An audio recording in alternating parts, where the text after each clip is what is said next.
Okay, we're going I'm to having call the trouble meeting hearing order. you there. Shreveport City Council meeting is now called to order. I ask that the Honorable Councilman James Green will lead us in the invocation, and then will Councilman Nicholson lead us in the Pledge of Allegiance. Councilman Green. Thank you, Lord, for this day, and thank you for another opportunity to do well in this city. We ask you to come in our midst and let us carry out this meeting in a Christ-like manner. We ask that you would bless everybody that's here, and we thank you for taking care of our chairman and giving him good health, and we thank you for what you've done.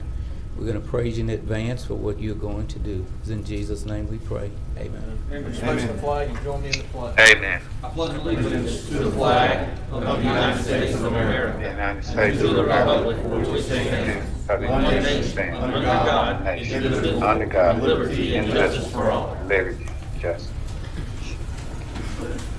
Madam Clerk, will you please call the roll? Councilwoman Taylor. Present. Councilwoman Fuller. Here. Councilman Nicholson. Present. Councilman Butcher. Here. Councilman Fleury. Here. Councilman Green. I'm here. Here. And Councilman Bowman.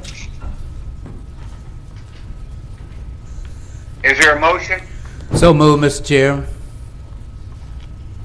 Motion by Councilman Green, second by the chair. Any discussion? Please vote. Is the motion for both the city council and special meeting? Approve the minutes? Yes, of the Tuesday, October 13th, and the special meeting, October the 20th.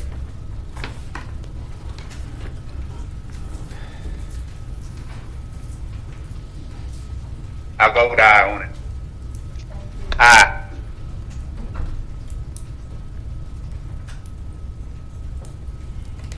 Okay, that's approved.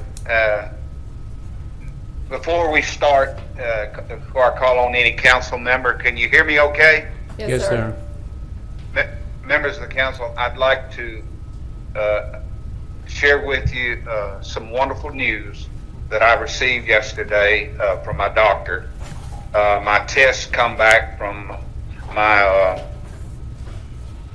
cancer has, the cancer has cleared my body after 5 months of chemo. Praise God. Praise God. I thank all of you. Bone marrow biopsy showed that.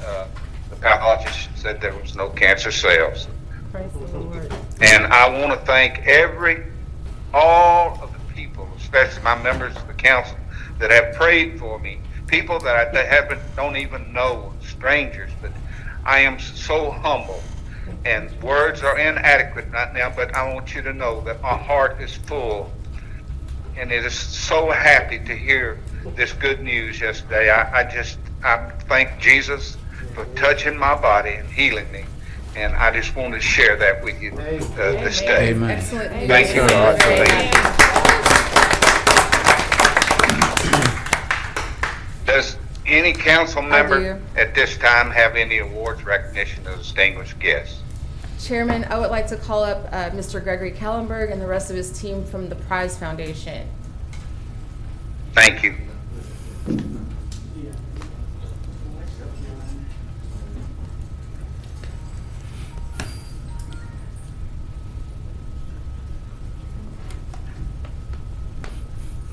Good afternoon. Thank you all so much for coming. I just wanted you all to have an opportunity to give us a presentation about how everything went. You've had a lot of changes, and just introduce yourself and tell us about what you're up to. Sure. My name is Gregory Kallenberg. I'm the executive director at the Prize Foundation. That's Melissa Brannon, who represents Food Prize, along with Stephen Knight, also with Film Prize Jr.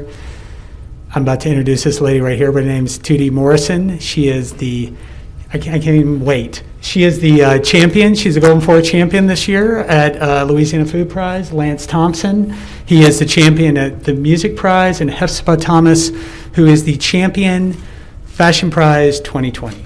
So those are the people that are here. And then Chris Lyon, who else am I missing? Is Amy here? Chris Lyon with Film Prize, and Amy O'Callahan, who's not here, but she is represented in spirit. So you had a Do you have a film presentation or a video? Yeah, yes, and before we do that, I just want to kind of lay down the context. If you guys don't know, we do the Prize Fest. It's usually in the streets. It is one of the most glorious cultural festivals in the United States, if not on the planet. This year we were hindered by, I don't know if you guys heard about this thing called a pandemic, but something happened and we had to change our plan. What is important is that the people that are around me right now, the staff and certainly the artists, the amazing thing about the people in this town, the people that I get to work with, are people who do not say that they quit. And while a bunch of our friends and colleagues from around the nation were giving up on their festivals, were stopping what they were doing, the Prize Foundation rose up and did something incredibly special. We decided to take that basket of lemonade, or lemons that everyone got, and we made a glorious batch of lemonade. And we did that starting with a daily show. The daily show called Prize Cast now has over 300,000 views. We then did the nation's, at the time it was the only high school online film festival. And then we did a online music festival called Prize Palooza. What is interesting about all those things is all those things really did broadcast from a town that we love. So anything that you watched that the Prize Foundation produced or put out there was all branded very brightly with the city of Shreveport. We're very proud of the city that we're in. We're very proud of the people that we get to be with. We're very proud of contributing to the glow that Shreveport is able to emanate out in a very, very strange time. We then were able to sort of take our life lessons and then take them to a place where we took Prize Fest online. And for anybody who knows some of the connections that I have, this festival became something incredibly special, not only nationally but internationally. And should we do the video now? So we're going to do a little video, and then I'm going to let Chris hit the play button, and then I'm going to put some accentuating lines, and then we're going to introduce our winners one more time too.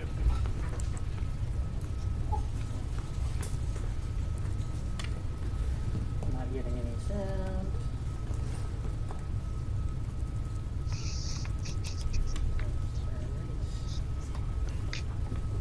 Yeah.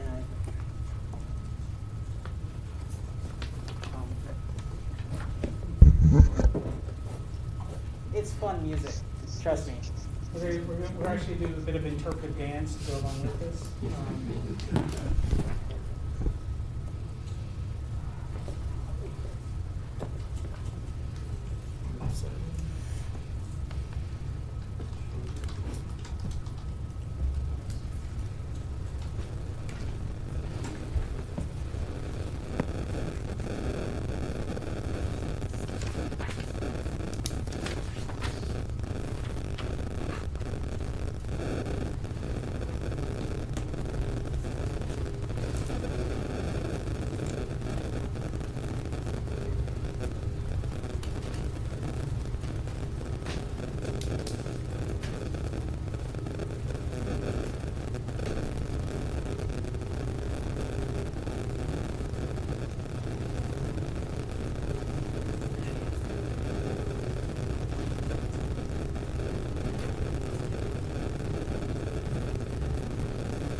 Kapow! A little different without the high energy music. but still. I just want to reiterate the numbers are dizzying, and when you think about what we were able to do, this really, and again, Google it if you don't believe me, this is the largest, or was the largest, film, music, food, fashion, and startup festival on the planet, in the world. And it was all broadcast here from Shreveport, Louisiana. And again, we all have to be incredibly proud of this effort. And it was an amazing effort. It was, my wife says it was like you guys were on a space station for 11 days, and she's not completely wrong about that. It felt that way, believe me. Not that my wife wanted me back at home, but the fact is that we spent a lot of time doing this. And again, we did it because we love our city. And because of the spirit that we put out there through this festival, because of the men and women that work for the Prize Foundation, right? Because of our creative geniuses that won the respective prizes that they won, we were able to create something that really took the spirit and the energy of our town across the globe. And again, if you don't believe me, you can go to those places where you can see those comments where they are saying, I don't exactly know where Shreveport is, right? A lot of people don't even know how to say Shreveport. But the fact is that now more than ever, this group of people that stand in front of you took that song and put it out there into the world to where when Prize Fest comes back next year in year 10, we're going to be bigger, bolder, and even bodier than that. So we are thrilled to be there. I'm going to, again, I just want them just to be able to come up and just say hello, because for us, we can't do what we do without the people that stand behind me as the winners of Prize Fest. We had an incredible group of creative entrepreneurs and artists this year, but I'd like you to kind of meet them voice to voice. I'm going to call you guys up one by one. Maybe you can say hello. Is that cool? All right, good. Ladies and gentlemen, first and foremost, please welcome Tootie Morrison, Chef Tootie Morrison, two-time winner of the Louisiana Food Prize 2020. Thank you, guys, and hello, everybody. I am Tootie Morrison, the executive chef and manager at Abby Singer's Bistro here in downtown Shreveport, and I appreciate the applause and the love that I, too, have received for my win this year. That's right. And just so you know, the food prize this year really was energizing that local food economy. We actually gave away these things called prize ports. In order for the audience to vote, they had to go to 3 local restaurants. So we gave away over 500, is that correct? 500 or 600 of them? So these were new people going around our city and helping lift up a culinary culture that desperately needed it. Up next, and I tell you, she's in one of her designs, I already know. Please give a huge hand to Fashion Prize winner 2020, Hepzibah Thomas. Good afternoon, everyone. I am so honored to be here to meet these great people that build up our society. I am so glad that I was a part of it, that I just, I am Hepzibah Thomas, anyway, that's my name. And I work with Community Renewal. I am the sewing instructor. I came here 6 years ago with my husband, and I started a sewing school. And that helped us to build a community. And this fashion show was something I really needed to be a part of it, because it helps to build a community. It helps to connect one another with each other, not just here, but globally. Because this fashion show extends to Switzerland with some of the people I've been before, and back home where I'm from Nigeria. And I just want to give God thanks and give all the audience that voted for me, and also to Mark McCarter, Gloria Millender, that gave me the opportunity to stay here in this city and work with you. Thank you so much, and thank you for the Pride team. Thank you so much. And last, and certainly not least, definitely the best looking among us. Please give a huge round of applause for Music Prize 2020 winner, and he has a little special gift for us. Ladies and gentlemen, please say hello to Lance Thompson. Hello, everyone. I'm Lance Thompson. Thank you so much for taking out the time to allow us to be in front of you. You guys are the movers and shakers in this town. You help build up our communities. You help Shreveport to shine. And I don't feel like the film prize, the music prize, fashion, everything that has been done throughout those 11 days would be possible without people like you saying yes, that it's possible to be done. So thank you so much for what you do. Thank you, Mr. Gregory. Thank you for your team for what you guys do. It was truly a blessing to be a part of it. It's an amazing event. I pray that it goes on for many, many years to come. And we just thank you guys. Thank you so much. Mr. Gregory wants me to leave you guys with a little snippet of what I do. So if you guys give me like 10 seconds, please. Do 20 seconds. 20 seconds. 20 seconds. All right. I woke up this morning, saying today could be the day where everything could go my way. Lately I've had so much to say, now I'm speaking to every situation here. Wanted the life without this fear. Wanted to make this message clear. I am strong, courageous. I am patient and loving. Taking everything with kindness. Choosing is to be my mindset. I am steadfast, faithful. I am brilliant and honest. So when you see me, trust and believe me. This is the season where. Thank you. Now, I don't know why he won. I'm kidding. That's a joke. But listen, we just want to thank you guys again. Are there any questions before we? I want to say, and you had your first woman to win the film prize this year, Lorna Yes. Street Dobson. Yes. Who's from Shreveport originally but lives in New Orleans now. So all around, I just want to say that this year, more than any other, you all have been a case study in resiliency. And I appreciate so much that you pulled it together to do what you've been doing ever since you started the first prize cast several months ago, giving us an opportunity to still connect with all of the artists, not just for this year, but over several years with the interviews, the cooking shows, the music. It's been astounding, and I'm really proud of you for it. I'm proud of you and impressed by the quality of the content, the production value, the diversity of everything you've done, and more than any of that, what is most important to me, you're showcasing the city, and for the most part, the majority of that talent is connected to this city in some way, by birth, by rearing, by coming here later in life. You are showing younger generations what is possible in this community so that they can be inspired to do those things. And I am just so humbled to be a part of it, and I'm so thankful for you for that. Well, Thank all of you. Thank you. That's awesome. I mean, and I got to tell you something. That really does warrant a little bit of a Viva La Prize Fest before we take off. Is you guys down with that? Everybody down with that? We're gonna do a little Viva Prize Fest. Ready? On 3. 1, 2, 3. Viva La Prize Fest! Thank you guys so much. You guys are amazing. Dude, we really appreciate you. Thank you, Chair. Mr. Chair,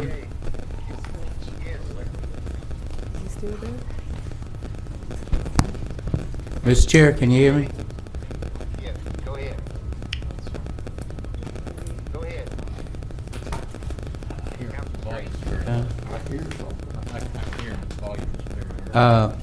Mr. Chair, can you hear me? I can hear you. Can you hear me? He said he can hear you. Okay, I'd just like to congratulate Mr. Arthur Thompson and his beautiful wife.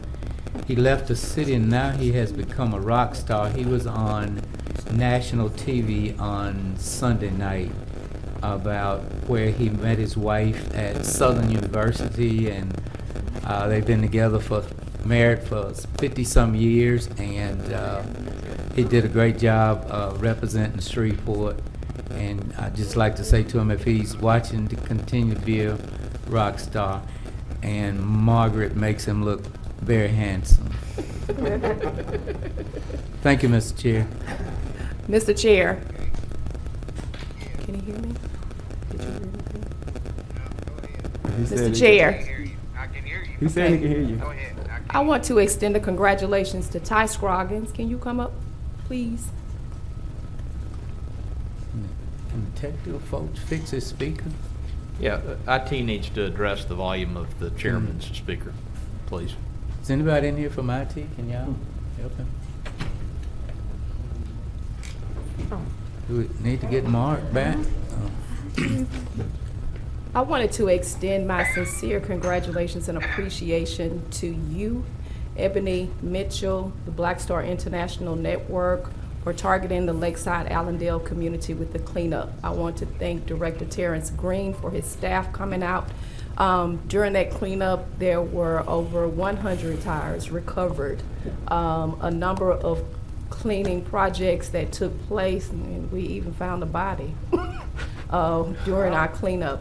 But it's initiatives like these that are community-driven, that are community-led, is just what we need to take ownership of our neighborhood. So I want to extend my sincere appreciation and congratulations to you. And I want you to know, Mr. Mayor, that property standards did one heck of a job. A fabulous They job. were phenomenal. Phenomenal. Yes. Phenomenal. So That's thank you true so partnership, city and the community. Thank you, guys. I also want to extend the, I don't know if you all saw Pastor Timothy Hunter on Family Feud. He and his wife, they were on Family Feud, so I extend my congratulations to that family as well. Did they win? I'm not gonna tell y'all that. Mr. Chair? Yes. Also, it was last week, but I'd like to congratulate the mayor on his birthday. I had a present for you, and I forgot and left it, but I'll get it to you. Congratulations. Thank you. It seems as though you and Councilman Bradford spend more time together now than y'all been doing. You know that picture was from over a year ago, by the way. Oh, I don't know. I'm just saying what the folks say. I don't know. Yeah. Thank you, Mr. Chair. Okay. Any other councilman?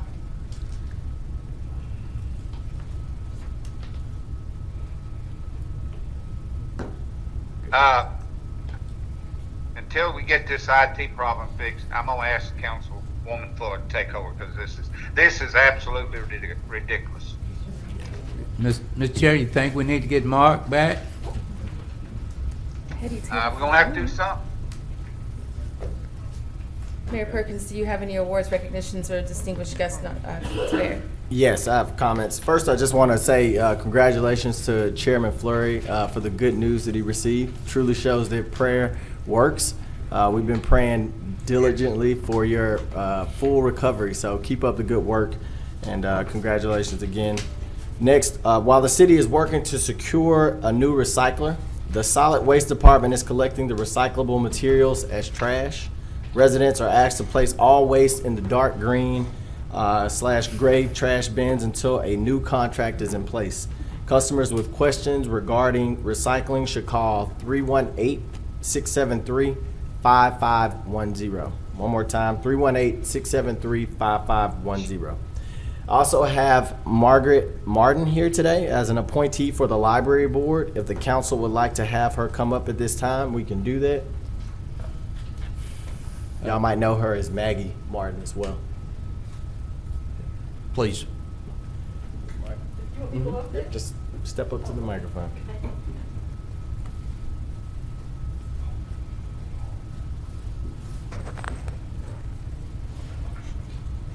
Madam Vice Chair? Am I supposed to say something? No, they're supposed to ask you questions. You can, if you'd like, to just introduce yourself or have any comments about the appointment, but the council's going to ask you questions, so you'll be able to talk. Hi, Maggie. Hi, Lavette. We're going to start with John Nicholson. Councilman Nicholson has questions for you. Ms. Martin, thank you so much for being here. I just wanted to recognize your long service to this community. I appreciate your willingness to continue that service. Thank you. Anyone else? Madam Chair, I think that Ms. Martin's history and growing up reading her all these years, I really don't feel like I need to even ask her any questions. So, thank you. Can I just say one quickie thing? If no more questions? I just wanted to say, I grew up in Shreveport, and I grew up in Queensboro in the 40s and the 50s. And we had a branch of the library on the corner of the school grounds. I think it's gone now or used for something else. And it was a refuge for me, and I got many books there, and I've always loved the libraries and going to the library. This isn't a question, Ms. Martin, but you know, I have 4 children, and they really enjoy the web-based, technology-based resources that the library board provides. You know, you can, if you have a Kindle or another reading device, you can download thousands of books for free. And I'll make the comment that I hope that the library will continue to invest in those resources, because I really think they're the most efficient way to reach the greatest number of people in our community. Yeah, when I was growing up, of course, you had to go to the library and get the books in the 40s and the 50s. So that's an easy way for people to get books to read. Yeah. Okay. All right. Thank you so much. I think you're off the hot seat. They took it easy on you. Thank you so much. Thank you. Next, we have Chief Technology Officer Keith Hanson will give a brief presentation about the work we are doing to help close the digital divide in our city. And he may be able to answer some questions about the technical difficulties we're having too. Yes. Sorry, Councilman or Chairman Fleury. Like I've said in the past, we are holding this together with duct tape and glue. It would cost quite a bit of funds to figure out how to really stream them in. So we can talk about that after here if you guys want to. I'm happy to tell you how to solve it for real, but you know, these are the best we can do right now. So, and we figured out that the mic back there was a little too far from the receiver, so that's why we couldn't hear him earlier. But we wanted to make sure that there was no audio coming through that wasn't him. So, so I am super excited to be in front of you guys today. Our team has created a sensor that goes on to garbage trucks, because those are the only fleet vehicles in the entire city that goes through every street every single week. And this sensor helps us detect where internet is. And the reason why we need to do that, and I'm going to pass this around, and I also have another prop. It's the same type of device in here. I'm going to pass it around here to the audience so that they can see it. These are commodity pieces of hardware. Anyone in the city can do what we did. But what it does is it helps us. Can you guys pull me up? Can you guys pull me up on the presentation? Awesome, thank you. Oops, sorry. So this is not a complete map yet, but because we're still getting data streaming in from the garbage trucks, but we partnered up with Public Works, put these devices, they have a 48-hour battery life, so it's not a whole huge ask for them to manage this stuff. They basically plug it in, power it up, put it in their garbage truck before they go out, bring it back in. It connects to a wireless and sends its data up. But the reason why we did this is because the only data I have that shows where our internet adoption is census data.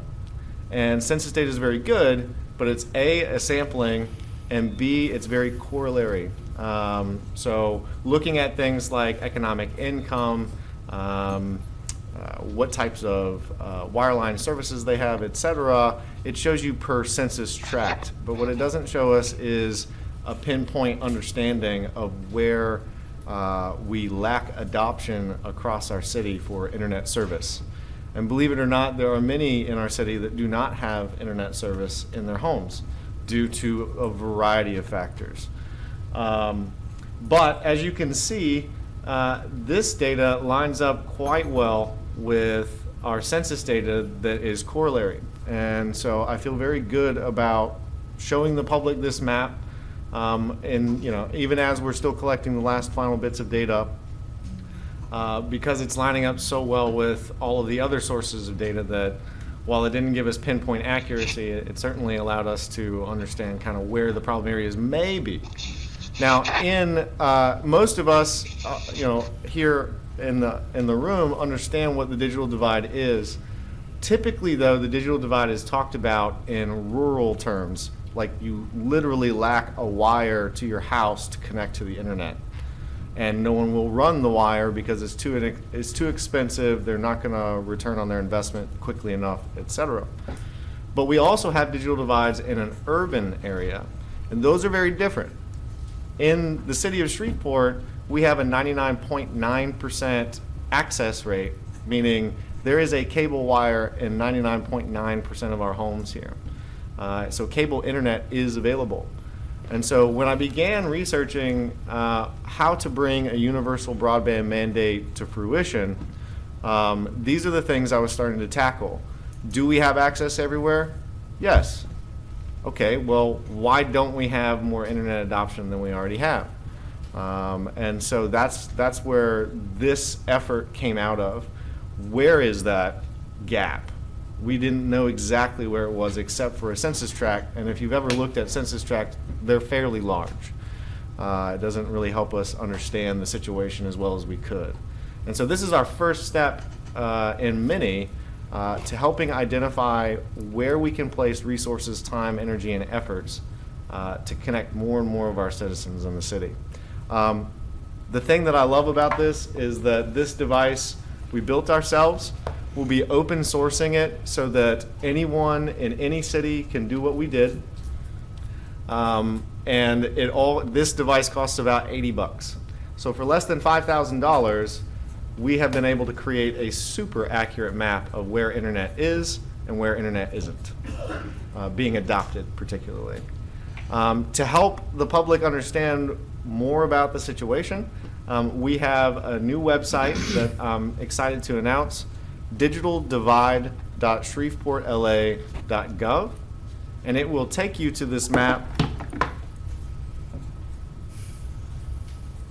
and help explain all of the things that you need to understand about what we're doing, what the situation is, and how people are affected. But that is the presentation. I'm happy to pass this around so that anyone can look at it. Let me just-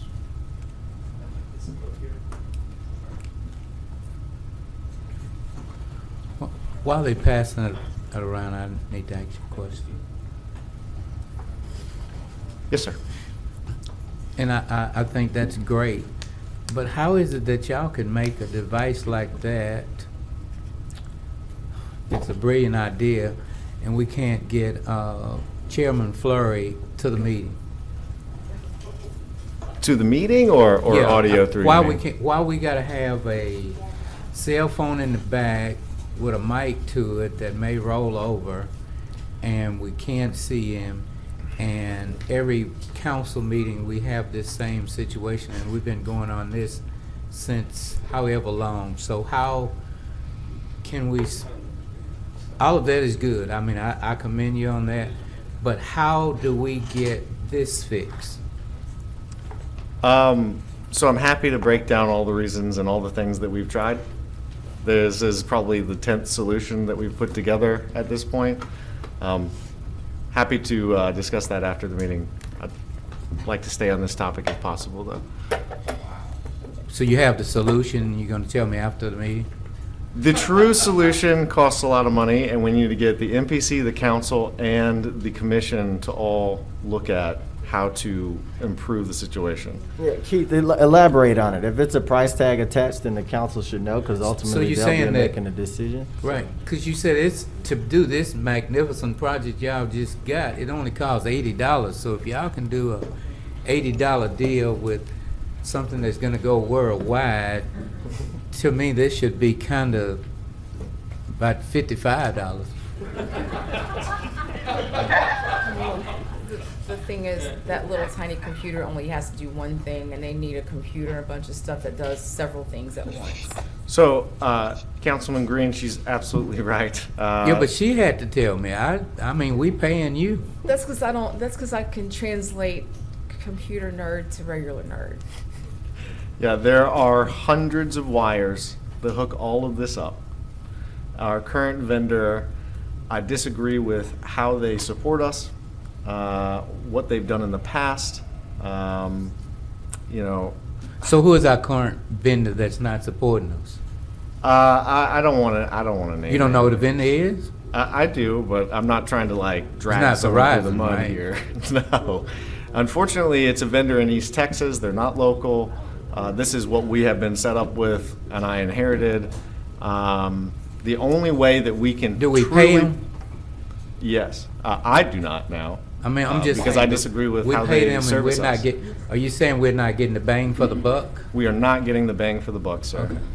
Ultimately, we need a new vendor to come in, and they're telling me that it would be cheaper for them to rerun all of this than it would be to understand exactly how it's all set up, which is not an acceptable answer to me either. So I'm looking for solutions, but the easiest is to find a new vendor and pay them quite a bit of money and move forward on a new sound system.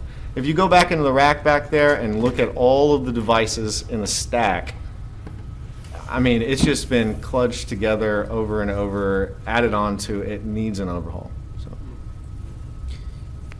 Madam Vice Chair. Yeah, and if I could add, Keith, you've ordered additional microphones and cameras, am I correct? And we're waiting on them to come? Those lapel mics were a backup solution. Yes, but you've ordered them and we're waiting on them to They're come, here. This, what we've already put in place is what we've ordered. Okay. That is not the proper solution. We are Yeah. going to have similar issues. Yeah, They're and- just going to be different issues this time. Yeah, and council, I'll just say, be patient with our staff. We're in unprecedented times. This is the first time we've had an in-person meeting, hybrid with, we got the chairman at home, and we're really trying to figure it out. But these are shared chambers with other government entities. So a lot of our agreements, we can't unilaterally change that overnight. So it's going to take some time. We ideally, especially if you look at the rates in our community of COVID-19 spread, we wouldn't even be here. We would still be doing this virtually, but we are where we are, and I do know that the IT department is doing all that they can. And that's, this is something very particular that we're dealing with in this current moment, but, I know why the CTO wants to kind of embrace the topic of his presentation, because we have children in this community that were sent home as well to do virtual learning, and depending on the neighborhood and the zip code that they were in, didn't have the ability to get online to access educational tools that their peers had access to, creating inequities in our communities with education and various other things. There's telehealth things as well that they couldn't have access to, not just children but adults. So this digital divide, us bridging this, is something that will have massive impacts in our community. And step one is mapping it. And Keith and the IT department have figured out a very, very unique way to map it, and that's step one, so that we can bridge the digital divide overall. So I just wanted to not, lose the forest through the trees with our current technical issues. This goes back to most of our first introduction to our current mayor, his Wired article. This has been a big part of your platform from the get-go. And probably the thing out of everything that was originally that came from the bond committee that gave me the most heartburn is that if we were able to be a completely wired city, we'd be able to provide those opportunities to every child in our area in particular, and that access point being there gives us a chance to progress. So I think that this is definitely a relevant thing to do and a relevant time to do it. And I'm really impressed that y'all were able to take a child's coding computer. I mean, that can do a whole lot more than that. I mean, but when I introduced them to the library, what a cool thing it was that you could get that little computer for $30 and learn how to do so many things with it, and that y'all are doing something so smart. It's a good thing. Thank you. I'll add to Councilwoman Fuller's remarks. I am excited and appreciative of the attention you have given this important issue. I don't think there's anything we could do on a more cost-effective basis than address the digital divide that you and Mayor Perkins have spent so much time talking about over the past 2 years. We focus a lot appropriately on physical infrastructure like roads and water, and those things have to be taken care of. But as we approach 2021, making sure that every child in our community has access to reliable broadband internet is absolutely critical if we're going to move this city forward. So thank you for your attention to this issue, and know that from my seat on the council, I'm very supportive of this Even if effort. it sounds like socialism. Mayor, is it too early to ask about the partnership with the libraries? Well, they are a part of this. The library and the school board are a part of this initiative for us to bridge the digital divide. And I mean, just to give some more background, there's fiber optic cable throughout this city that several entities own. We're trying to collaborate to be able to tap into that fiber optic cable to provide high-speed internet service to citizens throughout the city. I talked about our children, but there's a lot of other implications, including our workforce. Right now, a lot of big companies that we hear about on the East Coast, West Coast are looking for teleworkers. Well, if our citizens live in a neighborhood where they can't get on the internet, then they can't apply to those jobs either. So this is hurting. There is so many implications to the digital divide that is within our community. We are not alone, but I'm proud to say we're at the forefront of solving that, because we are going to have one of the most detailed maps out of any city in the country due to this, very simple way to fix it, very cost-effective way for us to map that out. So I'm proud of the work that they're doing. if we got well wired, we could have people that are millionaires working for Twitter in San Francisco that decide they want to buy a full estate in the middle of town just because they can get wired here and work from home and pay taxes here. Absolutely. They could buy 3 estates. Yeah. I think both the Economic Development Director and I equally share the opinion that remote work could be the fastest economic development the city has ever seen, if we could skill up our workforce. So. Yeah. Councilman Green. Madam Chair, thank you. Here again, I want to commend you on it, and Thanks, it's great, and I'm thankful for that.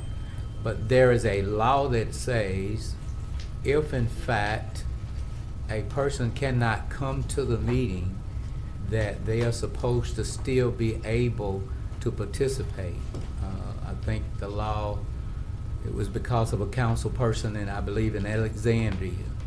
So Councilman Fleury is getting well, he's recovering, but we're putting a big burden on his health and on his whole thinking that he wants to be a part of this meeting, and every week he's flustered. And so I'm not trying to water down what you do. I think it's great, but I think that if I were chairman and I couldn't come to the meeting, then I would want to be able to participate, and there's a law that says that I'm supposed to. And so it's like, for instance, before we were on Zoom, is there a way that we could do a Zoom with our meeting and he could Zoom in, something to that effect, something that's... That's basically what we're doing now. So it just doesn't work like when we were at home? I mean, I just want to understand. We have to wire in audio to him, and we have to wire his audio to us. Okay. That's the hard part, wiring his audio to us. Okay. No one on staff here, and of all the entities that use these chambers, no one knows how to get an output from here, an input from remote into an input into these chambers. Okay. So we have MacGyvered it as best we can, and part of that is what you're dealing with. Okay. It was working very well, I thought, for our very short session this week, the special council session. So today we had some unforeseen technical issues that there are 3 people back there scrambling to fix them. Okay. And here again, I just want to get an understanding. I just wanted to know. I've talked to Councilman Fleury about it, and I just want to know. But thank you for explaining it. Now I can understand, basically what's happening. Thank you very much. IT takes this very seriously, sir. Sir? We take it very seriously. Yes, sir. Thank you. Thank you, Madam Chief. Thank you. We just need to find some money to throw at it. Sounds like we just need to find some money to throw at it. That would be the fastest solution. But we're getting ready to have a big fish fry, and then come out of there, we'll be able to get you some material stuff. I will take all the help I can get on this, sir. All right. All right, any further questions? No, I'm good. All right, thank you. Thank you. All right, lastly, I want to turn it over to Chief Financial Officer Sharika Fields-Jones to give a presentation that she gave to council this week.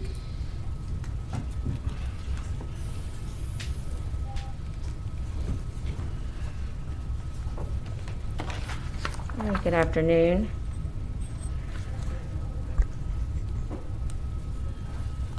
What I have in front of us is just to talk and walk us through the proposed water and sewer revenue bond restructuring that is on the agenda, again, for introduction today. And I note that, these are unprecedented times, and we have municipalities across the United States that in response to the pandemic, have been trying to make sure that they understand how it potentially could impact their bonds, their ability to pay, as well as their ability to meet their bond covenant. So it's not just the city of Shreveport that's having to look at this issue. All municipalities that have issued debt are having to deal with these potential shortfalls in revenue that are affecting their bond covenants. As you all recall, in June, the administration began steps to restructure water and sewer revenue bonds. And of course, Ordinance 112 was not approved September 22nd. And so basically, this gave us instructions to pay the December 1st debt service payment of approximately $26 million. So the purpose today is to revisit this restructuring because 2020 revenue is still a concern. The city is covenanted to provide net revenue equal to at least 110% of annual debt service. And this calculation is based on the net revenue and the debt service of the water and sewer fund only.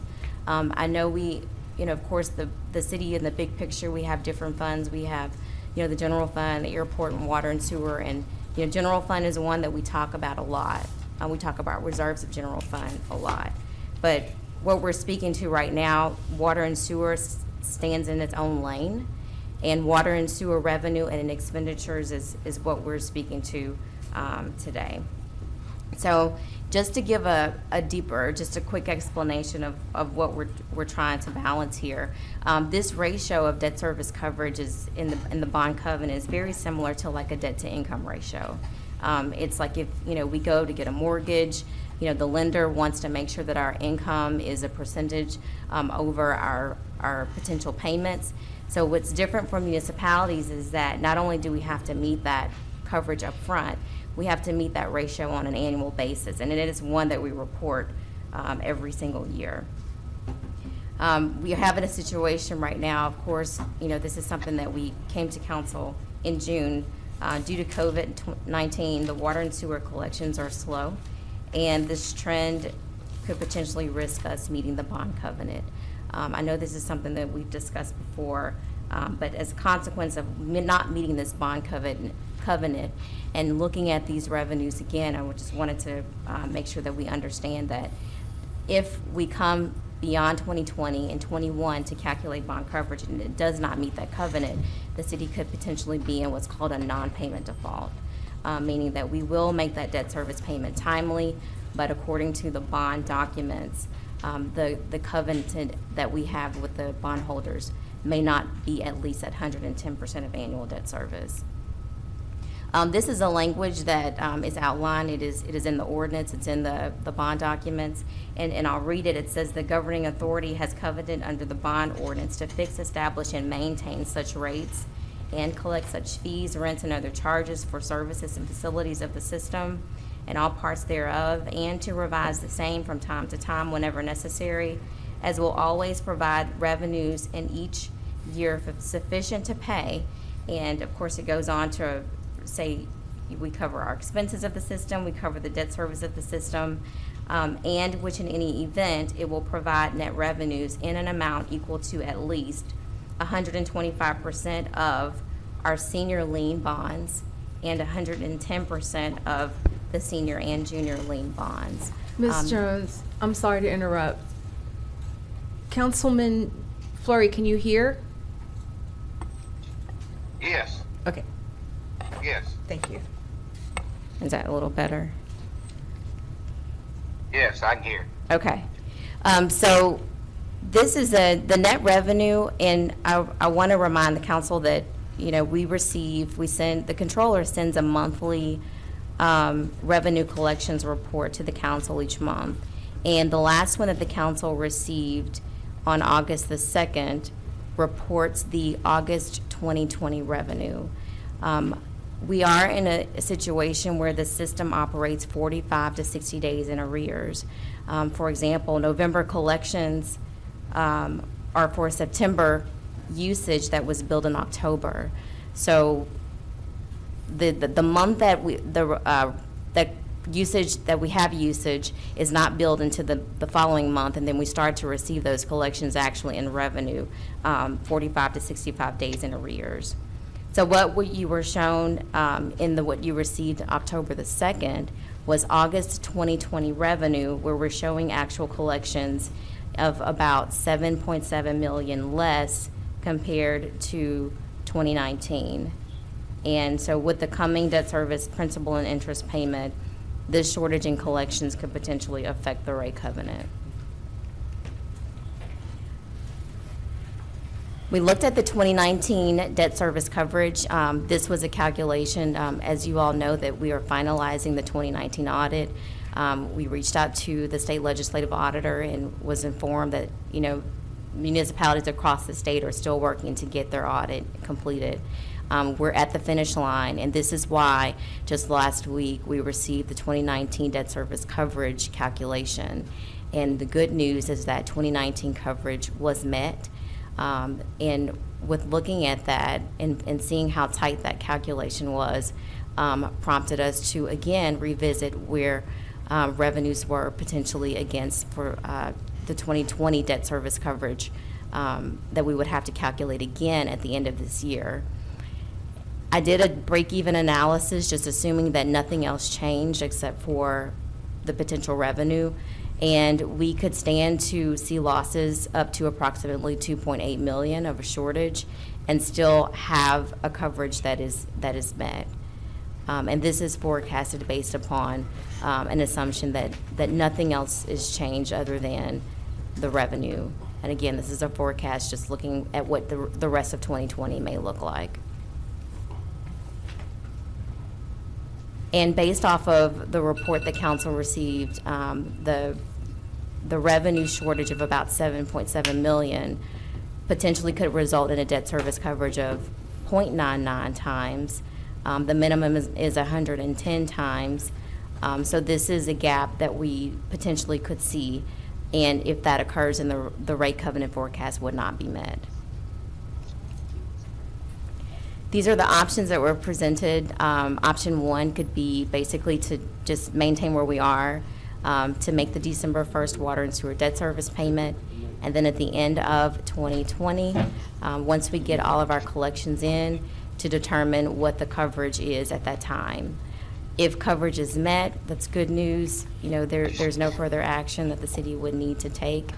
If the city does not meet coverage, that's when we would need to seek legal counsel to advise what steps are required by the city next. If coverage is not met, as I mentioned, this would be a technical default, meaning that it's not related to missing a principal or interest payment. And bondholders have authority under the bond documents to demand a rate increase or to demand that the city impose a rate increase. This is also an event that would require the city to disclose for the next 5 years on its annual report and additionally to the SEC that this rate covenant default actually had happened, if it does happen. It could impact the credit rating, also future borrowing of the consent decree, considering that we are looking toward the future as far as planning for that project. The second option would be to reconsider restructuring the revenue bonds. This would defer payments in 2020 and 2021. Those debt service payments, if they are not on our books, that would offset our revenue shortage and allow the city to meet the rate covenant for 2020, and then also for 2021, considering that the pandemic is still ongoing and the future of it is still undetermined. This allows us to continue the long-term planning under the consent decree as well, while we're still in good standing. From a timing standpoint, this restructuring was approved by the State Bond Commission, and depending on the next steps that council advises the administration to take, legislation would need to be approved by November the 10th. It is a two-reader. There are a number of other steps that would need to be taken by the bond professionals to be able to prepare closing documents to have it completed before Thanksgiving. We were notified by the trustee that if the city is able to finalize the restructuring by Thanksgiving, that we would be able to defer the December payment.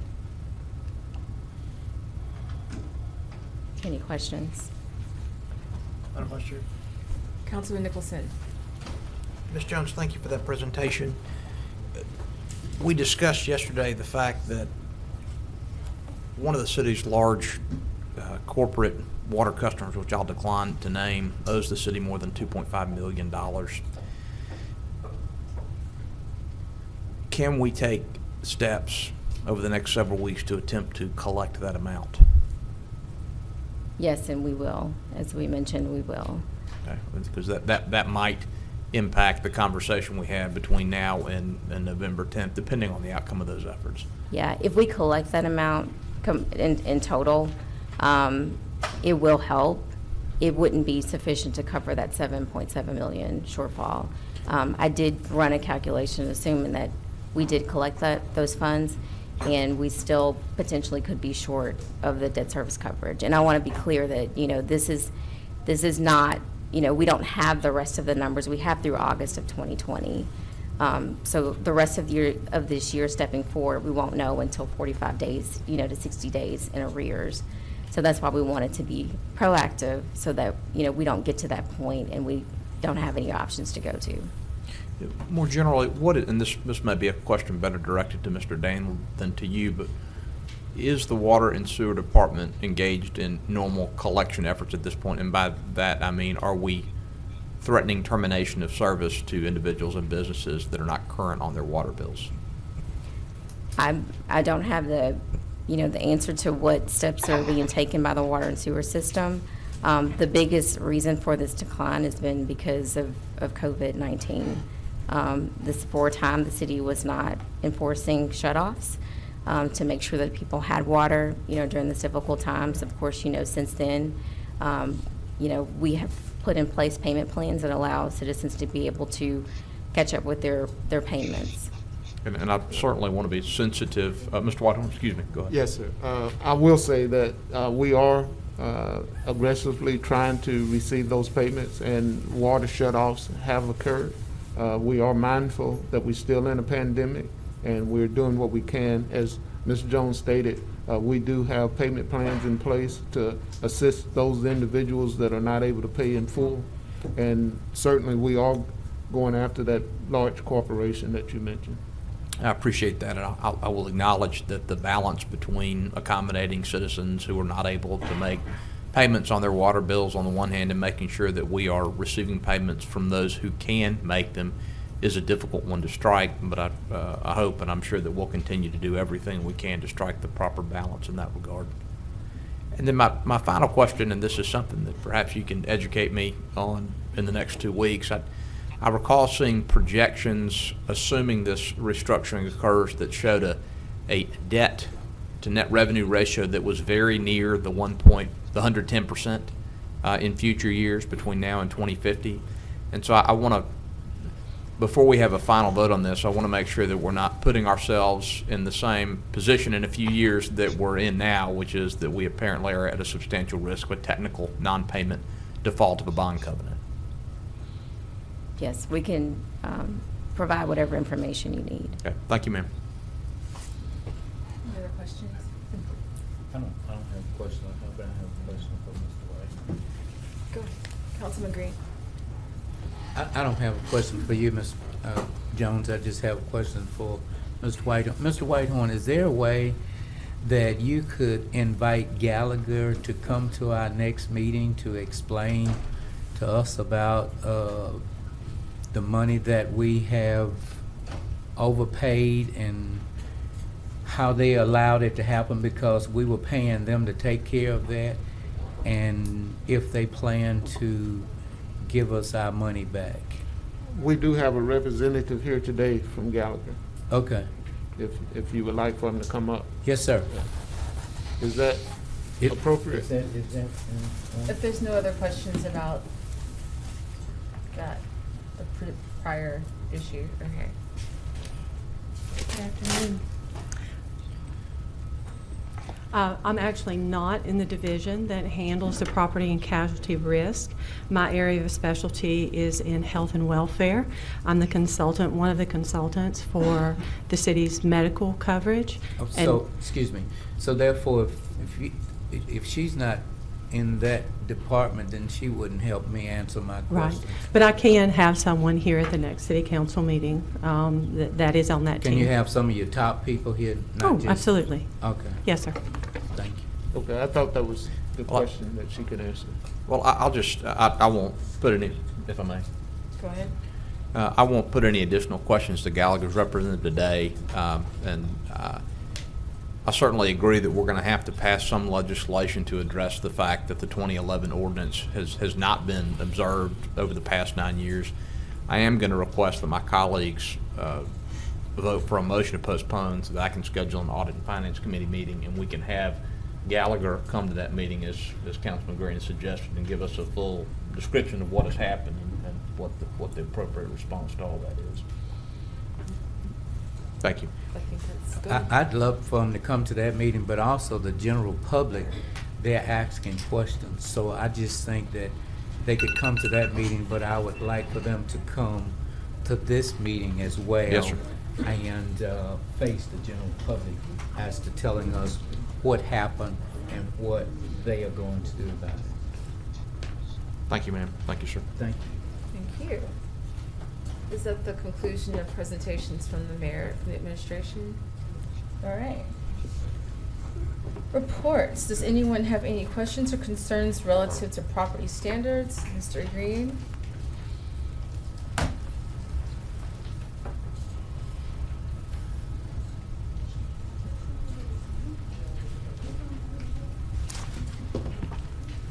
I already promised I wouldn't be the one to put you on the spot, but I didn't speak for anybody else. Okay. But I do thank you for everything you've been doing in my district the last few days. Does anyone have anything? Very well. You're off the hot seat today. Thank you, Mr. Green. All right.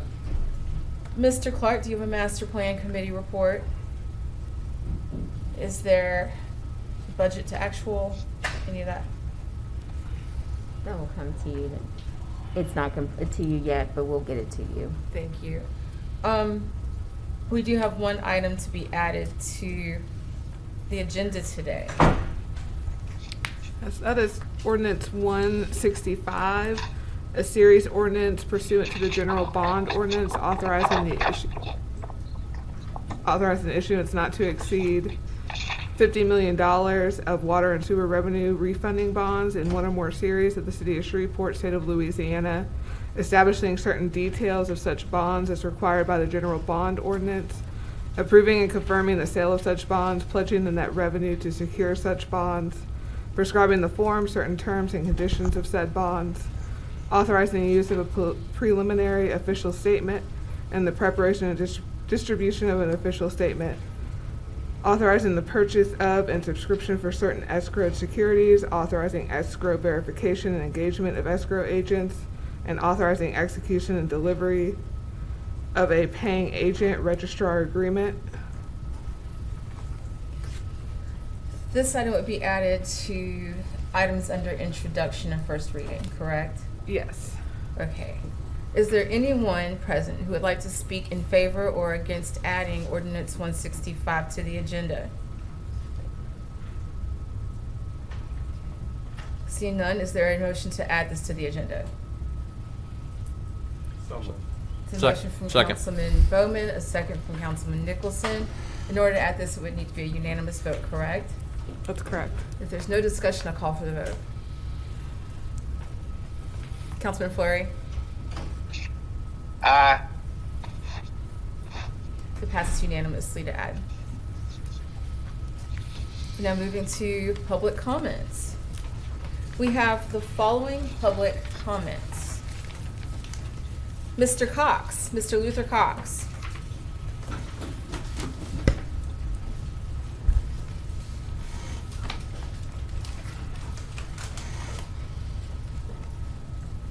My name is Luther Cox Jr. I live at 512 Wall Street, Shreveport, Louisiana. And I just came, again, I would like to thank the City Council for allowing me to speak. I also would like to thank City Councilwoman Lavette Fuller for pushing the property standards to cut the 2 feet growing lot next to my house. Again, my concern today is the legality access road that was behind my house that allowed me to park in the rear of my property, which Brentwood has gotten approval to build a parking lot. My concern is, although Mr. Clark told me they were going to leave an opening for me to get to the back of my property to park. They did not, I failed to ask them, were they going to concrete it or was they going to asphalt it?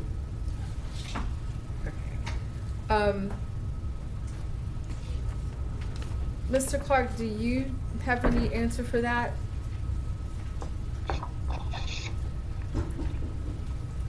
I'm just gonna take a point of personal privilege. We really don't have that many speakers today, so we have time for this.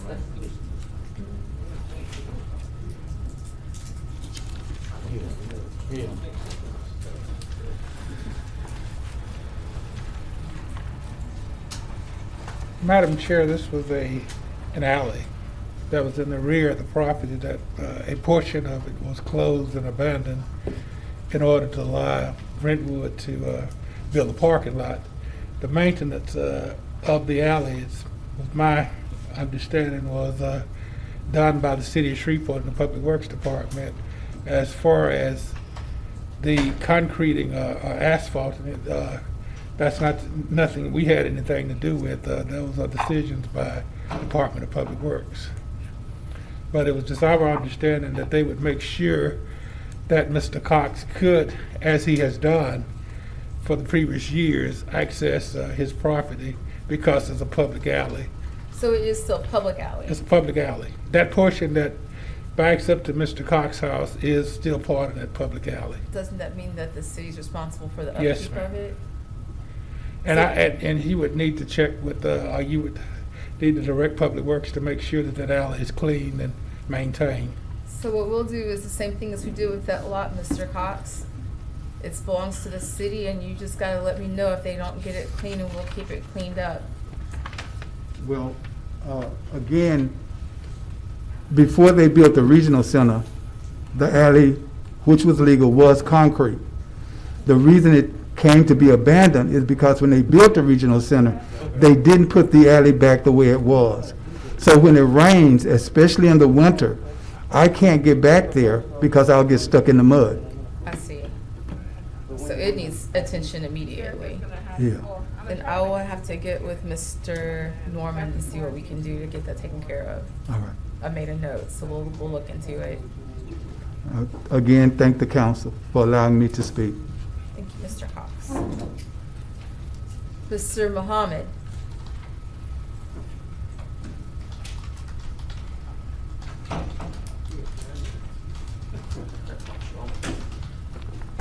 Thank you, Madam Chair.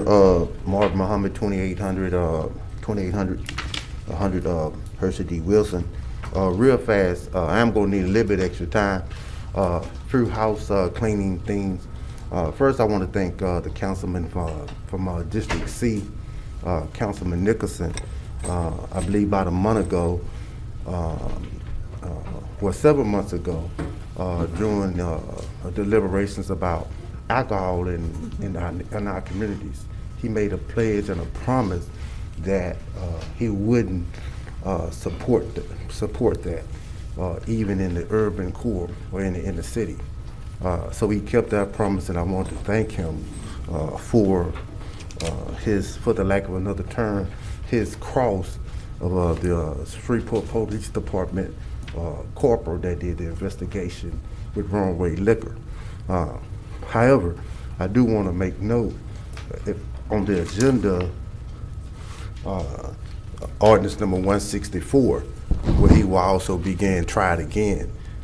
We have another situation, I believe, case number 20-160C, where a business owner is trying to now again get liquor into one of our neighborhoods.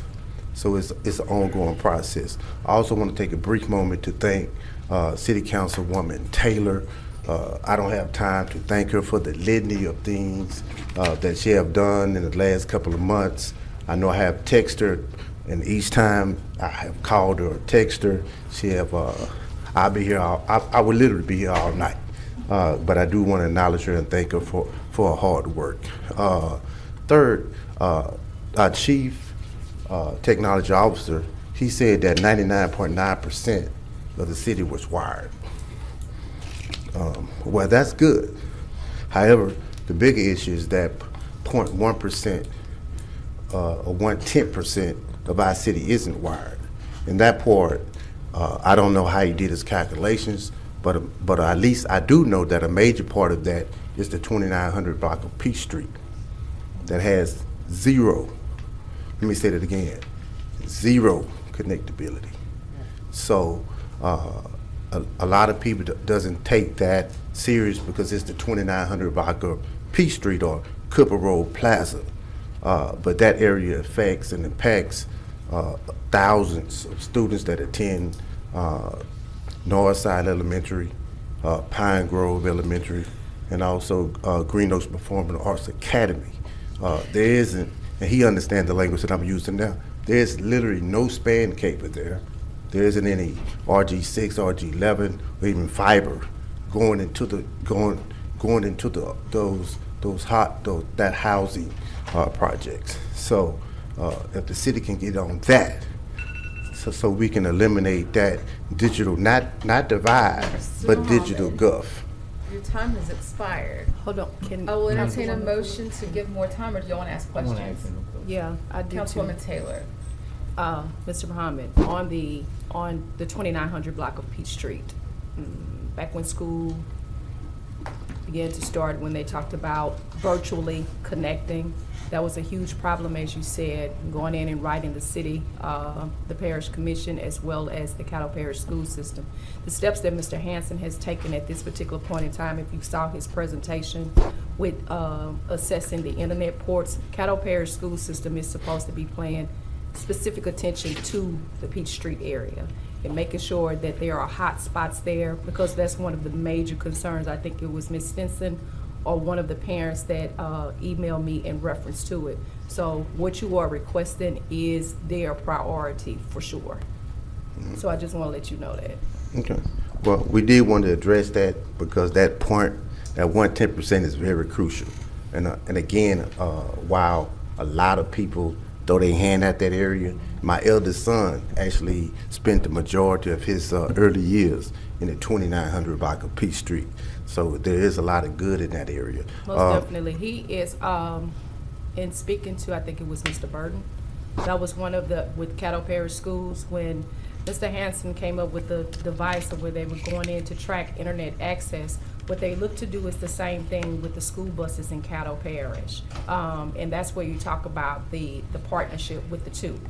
My main concern was that Peach Street area, because you also have to remember that where someone else can drive to a hot spot, everybody else doesn't have transportation to do so. We have a mecca of children right there, and then you have Peach Street Apartments, then you have Pine Grove, you have Green Oaks, and all of this level that's lacking connectivity.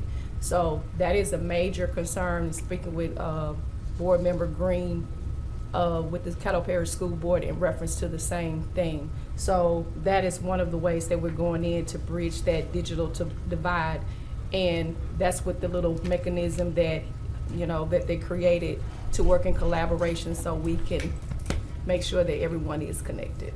Yes, ma'am. Thank you. Councilwoman Fuller, I didn't know that exhausted my time, but I did have one other issue that I want to speak very briefly on. Councilman Green wanted to ask you a question. Okay, yes.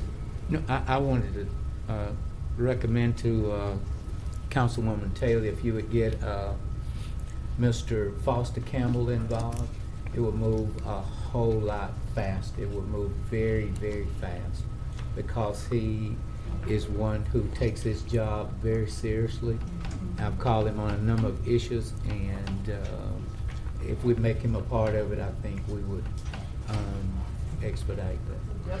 And if I can, Councilman Green, there's over $600 million that the federal government is going to be spending in northern Louisiana, particularly in Delhi, Lake Providence, Tallulah, and those areas. If you have two utilities right now that are edging and positioning themselves for those dollars, and it would be a shame if the city of Shreveport and the parish of Caddo didn't tap into some of those resources to try to eliminate the digital divide.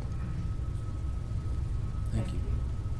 If you can briefly address your last thought, please. And I do thank you, Councilwoman Fuller.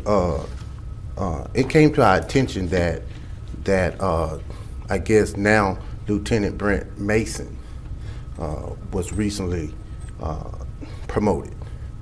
And we actually take this as a slap in the face. I'm assuming that our chief is on vacation, but Mr. Mayor, there was I think it was called 45 days of protest or promise or what have you, but the promise has turned into a lie.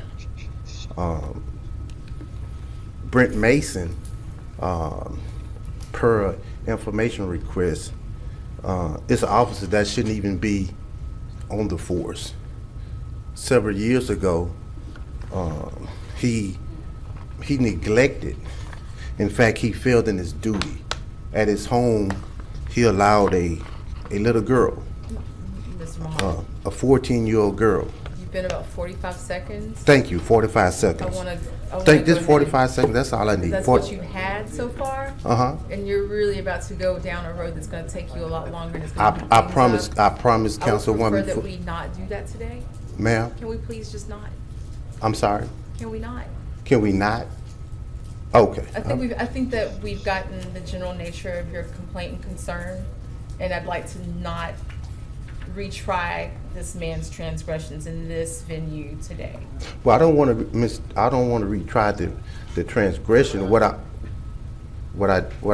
would like is to show the transgression to the people who protested peacefully in the city of Shreveport, and for us now to be slapped in the face with a promotion by Sergeant Brent Mason is a mockery to the peaceful protesters that saved this city when we saw chaos and just violence throughout the nation. I think you bring up valid concerns, but I think your point has been made, and I appreciate it. Thank you, Councilwoman. Thank you. Ms. Maddie McMullen.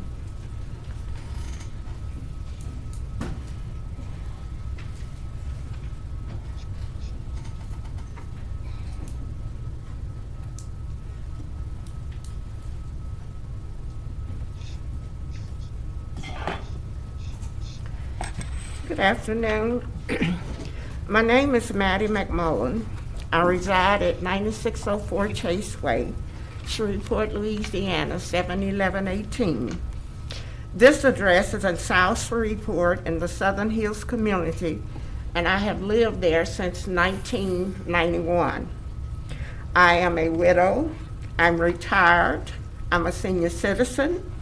I live on a fixed income. I have no children, no grandchildren, no small nieces or nephews, no pets, and no swimming pool, and I do not wash my own car.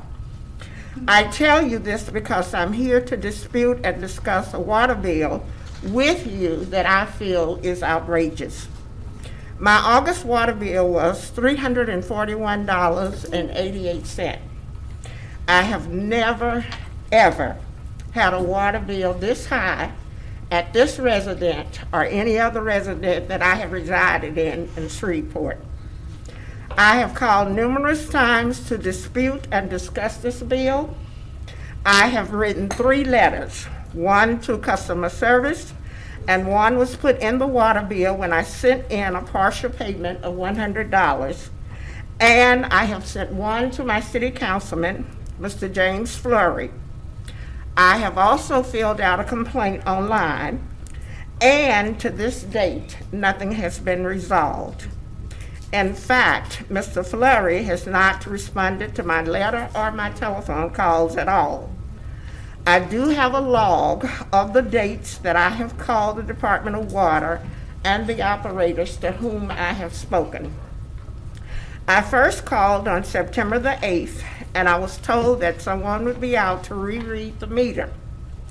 I called again on September 10th, and I was told that someone had been out and that the reading was correct.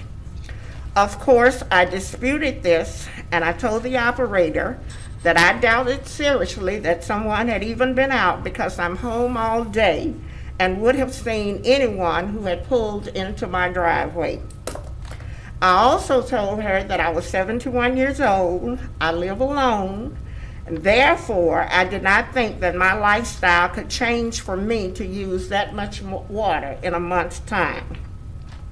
We discussed whether or not I had leaks, and I did tell her that I did have a sprinkler system, but I have a contract with the company, Waterworks Irrigation, who put the system in 10 years ago after my husband passed, and they come out during the spring and fall to check the system, to turn it on and off, and to set it for me. Other than turning it off when it rains, when rain is expected, I do not set the system at all. I have the bill to show that they came out on April the 30th to do this for me. I'm sorry, Ms. McMullen, your time has ended.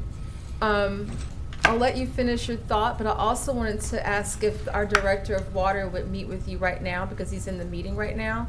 Would that be acceptable for you to be able to speak directly with him today? Yes, it would be, but I'd like to, if you don't mind, just show what a hard time I have had trying to get this I'll entertain a resolved. motion to allow Ms. McMillan about another minute. I'll ask her to please tell us what you'd like to tell us about. Go ahead. I beg your pardon? Go ahead. Please tell us what you'd like to tell us. Okay, thank you. Okay, I was saying that Waterworks come out in the fall, in the spring, and they came out on April the 30th, and they usually come out in October to turn my water system off. I can tell you now that the water has been turned off in my garage for over a month now because of all the rain that we have had. I was told by the operator that they would send somebody out again to check the meter from the outside, and also that they would come out to see if there was a water leak. But because of COVID-19, that it would take about 2 weeks. I called back on September 22nd to see whether they had been out, but they had not. And she told me this time that they would send somebody out, but it would be 6 to 8 weeks because of COVID-19. In the meantime, on October the 12th, I received a bill, and it said that it was a disconnect bill, and it was said that if it was not paid by October 12th, that my water would be turned off. So I called back again to see if I could get an extension on this. And she told me she would give me until October the 27th, which is today. I'd like to also say that that bill had a late charge of $12.09, and it also had the September charge, which was $107.36. I am here before you today pleading with someone to help me because I need someone to investigate this problem. I have copies of my last 7 months' water bills. In March, the bill was $45.02. In April, it was $45.02. In May, it was $49. In June, when my sprinkler system was on, it was $68.89. In July, it was $69.10. And in August, it was $341.88. And in September, it's $107.36. I compared this to last year's bill. The highest usage was in August of 2019, and it was 21. The highest usage this August is 71. In September of 2019, it dropped to 16, and this year in September, it's 19. And I just want to know, am I supposed to accept this without any recourse? Because there is such a discrepancy, and I cannot see how this discrepancy is that much. Is somebody from the water department here? I'm sorry. The director of the water department is in the back, and we are going to ask him to meet with you directly face-to-face while you are here today. And then he can follow up with the council to let us know what conclusions you all were able to meet. And he'll do that by email to us. And I put this here, someone gave it to me, so I'm just gonna put it here. This is what the technician. There's a Raspberry Pi up here. Okay, thank you. Jason Frazier.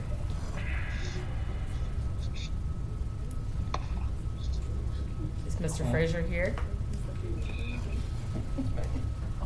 Ken Kreft.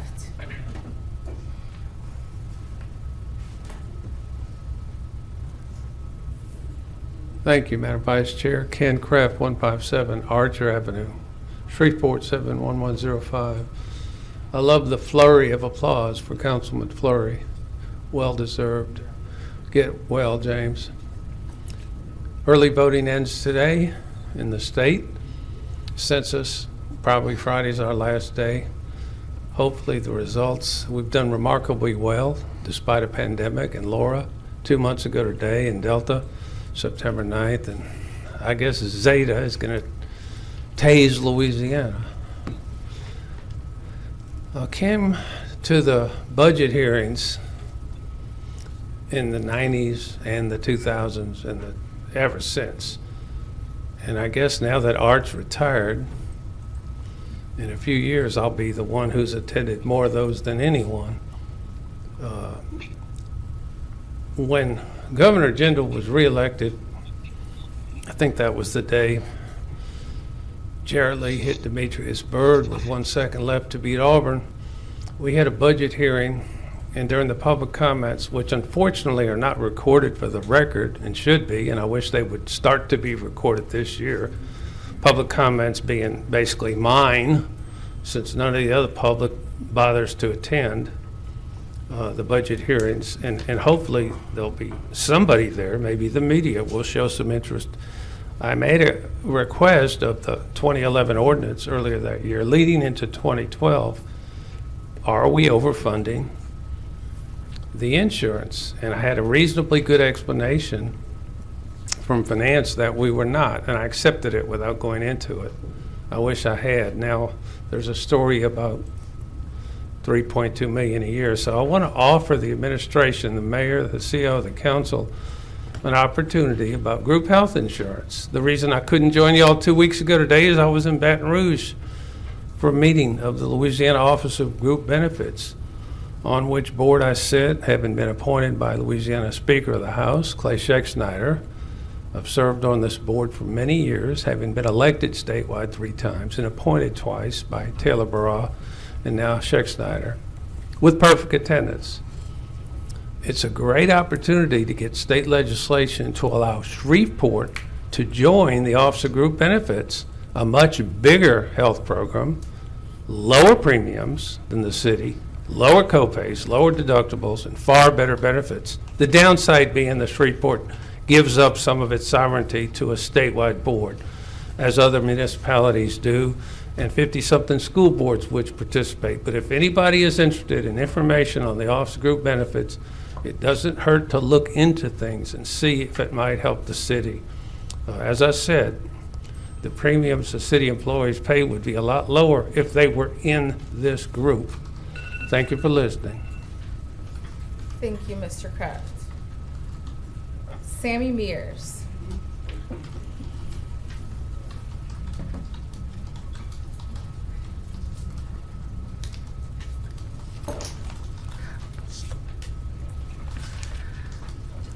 Sammy Mears, 1901 Centenary Boulevard, Shreveport 71101. How do you make Kleenex and a tissue dance? You put a little dancing boogie in them. What did the left eye say to the right eye? At least between the two of us, the nose can smell and the mouth can talk. I missed the joke. Now, from the ridiculous to the important. I was here 2 weeks ago and complained about the owner at the 24/7 Coin Laundry who should be keeping the place clean and getting things fixed and done when they break down and are not working. For almost 5 months now, 8 top load washers in the bathroom have just not been working, and they have been out of order for 5 months. I have tried my best to get something done about this, but I have failed. I didn't hear back from the man when I tried to talk to him, so I was asked to call another person. I finally decided to get word to 2 news stations and told them all of this and explained what was going on. The machines won't fix themselves. The bathroom won't fix itself, and the place won't clean itself, and that's something I got from Cedric Glover years ago. But the man's not giving any refunds to any people when they lose their change. It's ridiculous and outrageous. People need to just start going to a new place. They need to get away from the 24/7 coin laundry and start going to the laundry basket. And I'm advising anyone out there today who is listening to this meeting, if you're doing your laundry over at the 24/7, get away from there and start going to the laundry basket, and you'll have better satisfaction. And you'll get things kept up to date. At least Felicia there, she knows how to keep things up to date. I've been there at the laundry basket. Things are clean. They got top load washers, front load washers, and all of that going on, and keep the dryers cleaned as well. And I'm very much a satisfied customer as anybody else is. I just think that I'm just advising anyone, just go to the laundry basket. You'd be better off. And this is just a ridiculous thing that I'm not going to put up with. The man has a responsibility, and I'm afraid if he doesn't get something done soon, he may end up being shut down. Thank you, Sammy. I'm going to refrain from telling y'all that Yoda's last name is Leahy here. Oops. There's no executive appointment to be considered today, and there are no items under consent agenda for introduction or consent to be adopted. Ms. Ewing, will you please proceed with regular agenda legislation? Resolution 119, authorizing the execution of a cooperative endeavor agreement with the Caddo-Bossier Parish Port Commission, the City of Shreveport, the Parish of Caddo, and the Caddo Parish School Board relative to the commission of a disparity study of each entity's contract and procurement practices relative to minority and women-owned businesses. And I believe the administration has requested that this be withdrawn. That's correct. We have another piece of legislation further down the agenda for introduction that will replace this one. So moved. A motion to withdraw from Councilman Bowman. Second. A second from Councilman Butcher. Call for the vote. Aye. That passes unanimously. Let's continue. Resolution 127, approving the 2021 Downtown Development Authority Program of Work. Move for adoption. So moved. Second. A motion from Councilman Nicholson, a second from Councilman Bowman. If there's no discussion, I'll call for the vote. Aye. That passes unanimously. Let's continue.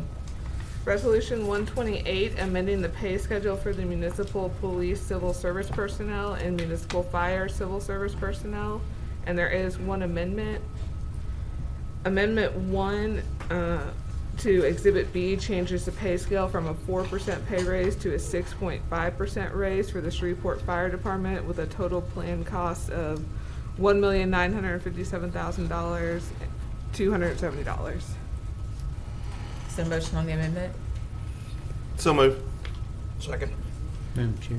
Madam Chair. There's a motion from Councilman Butcher and a second from Councilman Nicholson. Discussion, Councilman Green. Thank you, Madam Chair. Mr. Whitehorn, if this passed today, it had been said that the money will come out of this year's budget. After this year's budget, where will the money come from? We would have to have some additional revenue, or the fire department will have to cut expenses in some fashion in order to meet this amount of revenue shortfall and additional 2% annual longevity on top of this. So the money would have to either be appropriated through council with additional revenue source, or it would have to be taken out of the operating budget for the fire department. Okay, well, the charter says that unless you have the money in hand as to where and how you will pay it, then you can't just arbitrarily give a raise and bank on maybe next year something will happen or something will happen. So if in fact we pass this with just 1 year of saying the money is in this budget, wouldn't it be safe to say that we would be breaking a law? I would have to have the attorney speak to that. I don't know if you'll be breaking a law, Councilman Green, but you would have a problem. We would be putting the city in jeopardy. Correct. And we would have some serious issues, because if the money's not there, the money's not there. And if I'm wrong, my point is that it has been said we found the money in this budget. And then on the other hand, the positions that we are saying that we're gonna get the money from that we have not filled, then even if we did, we would never, ever get those positions back again. And so, Deputy Chief, would you come up, please? Councilman Green, I'd like for us to state just on this amendment for the fire department amendment, which is not the police. This police, all mine is all together. Well, can we delay that until we vote on this particular amendment, which is just about fire specifically? Because I think that Mr. Butcher wants to make a point about this specific amendment. Well, I'm not gonna disturb what he got to say. I just wanna, see, I'm old and my brain only flows, in one direction at one time. So if I could just get mine out of the way, then I won't interfere with Councilman Butcher. Good afternoon. Yes, sir. Yes, sir. Deputy Chief, would you give a breakdown of how this money would go with the police department? Yes, sir. The plan that has been submitted by the SPOA and also Mr. Mark Costello, it pretty much is financing this proposal by reducing 33 of our positions, allotted positions, and also using the longevity pay for 2021 for all of our employees, for our civil service employees. The breakdown, the majority of the highest percentage of the increase goes to the police cadet at the entry level, 17%. From there, it goes Officer 1 to Corporal to Police 1. Officer 1 to Police Corporal 1, there's an 8% increase. And from Officer 2 to Police Corporal 2, there's a 5% increase. From there, you have Police Corporal 1 to Police Corporal 3, which is a 6%, no, I'm sorry, I don't have my glasses on, sorry, Councilman Green. Mm-hmm. There's I believe, yes, a 6% increase. And from Corporal 2 to Corporal 4, there's a 7% increase. From there, you have a 10% increase to Police Sergeant, 11% increase for Police Lieutenants, a 10% increase for Captains, and a 3% increase for Assistant Chief of Police. Okay. Yes, sir. How much will the jailers get? The jailers, all right. The jailers are looking at their normal, let's see, okay. Jailer 1, which is a starting position, it's a 3% increase. Jailer 2, Jailer 1A with 2 years is a 3% increase. Jailer 1B, which is year 3, 4% increase. Fourth year, it's a 4% increase. Fifth year, there's also a 4% increase. The sixth and the 7th year, 5% increase. And Jailer 2s, there's a 1% increase. And the jail superintendent is 11% increase. How much with the communication workers? The PCO ones, that's the entry level. There's not an increase there. Don't have a proposed increase for the PCO ones. The PCO 2s, there's a 4% increase. My understanding for the PCO ones, their salary is in line with the national average, so there was not an increase there. Okay. Yes, sir. How different would the captain's money and the lieutenant money be?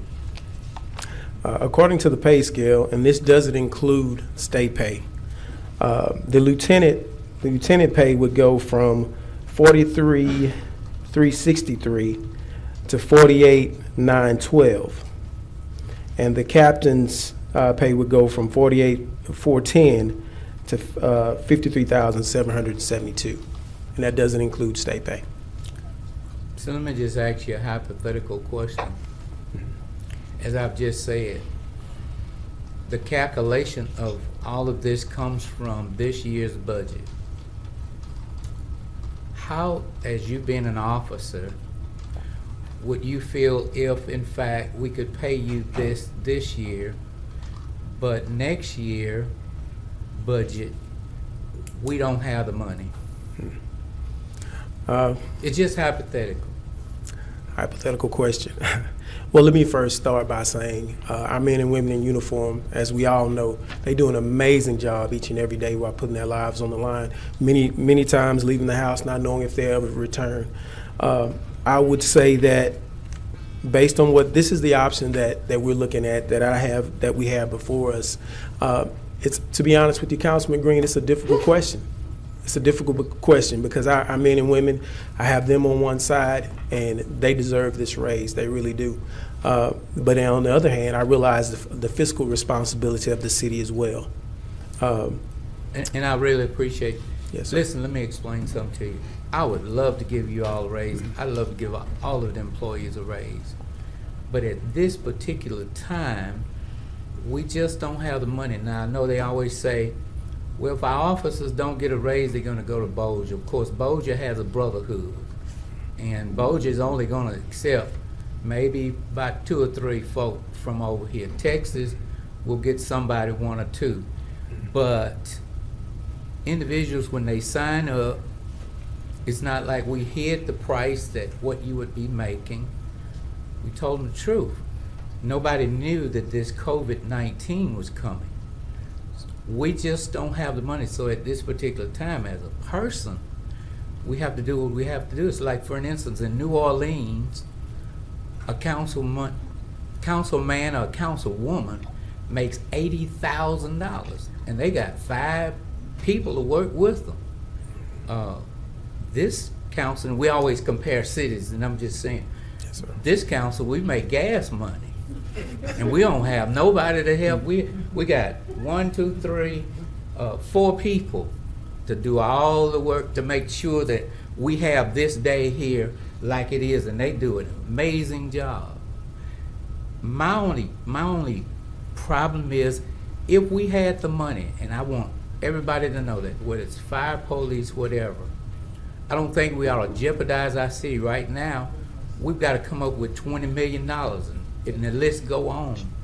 At this particular time, I just think that we should hold them and fold them until we get the money in hand, rather than doing something haphazardly and then we get on the road. Right now, we got to have Gallagher to come because we paid them to take care of business.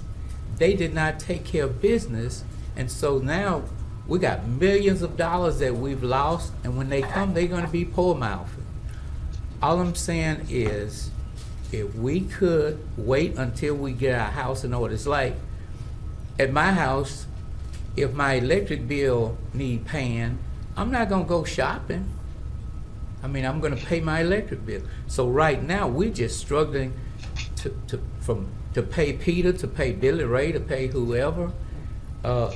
We just don't. I mean, I love the police department, fire department. I love all of the city workers, but we just don't have the money, and we keep pushing this, and we keep pushing this, and it's not right because it put one group of us as we don't like you all, and puts the other group as we love you all, and we trying to get y'all some money because y'all deserve it, and we doing y'all wrong. That's not where I stand. Yes, sir. We just don't have the money. I just asked Mr. CO, Mr. Whitehorn, we had the money this year, okay. But then next year, then we don't have the money. Plus, we don't even have an idea of where this COVID-19 is going. We have hurricanes, we got everything going on in the world. And I just don't think that we ought to be doing what we're attempting to do right now with raises, because there are some other issues that we need to deal with versus what we're doing now. I'm not against it. We just broke. And until, when I put my hand in the air and it came down, it meant something. And my job is to make sure that I got to take my personal thinking out of this. And my job is to make sure that I take care of the welfare of the city. And this is not balanced what we are trying to do. Thank you, Madam Chair. Thank you, Councilman Green. I've been charitable, but I'd like to keep the discussion back to the specific amendment, which is about the budget for fire. Councilman Butcher. I'm not going to address anything with the police department, Chief, so we'll get back with that. I want to stick with the motion that's on the floor.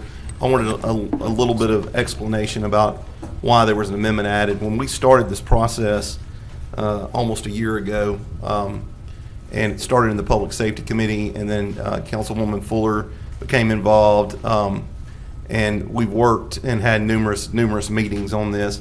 At the Public Safety Committee meeting, when we had the vote, I said that this was a very fluid plan at that point, and that I was going to go with what the chiefs recommended.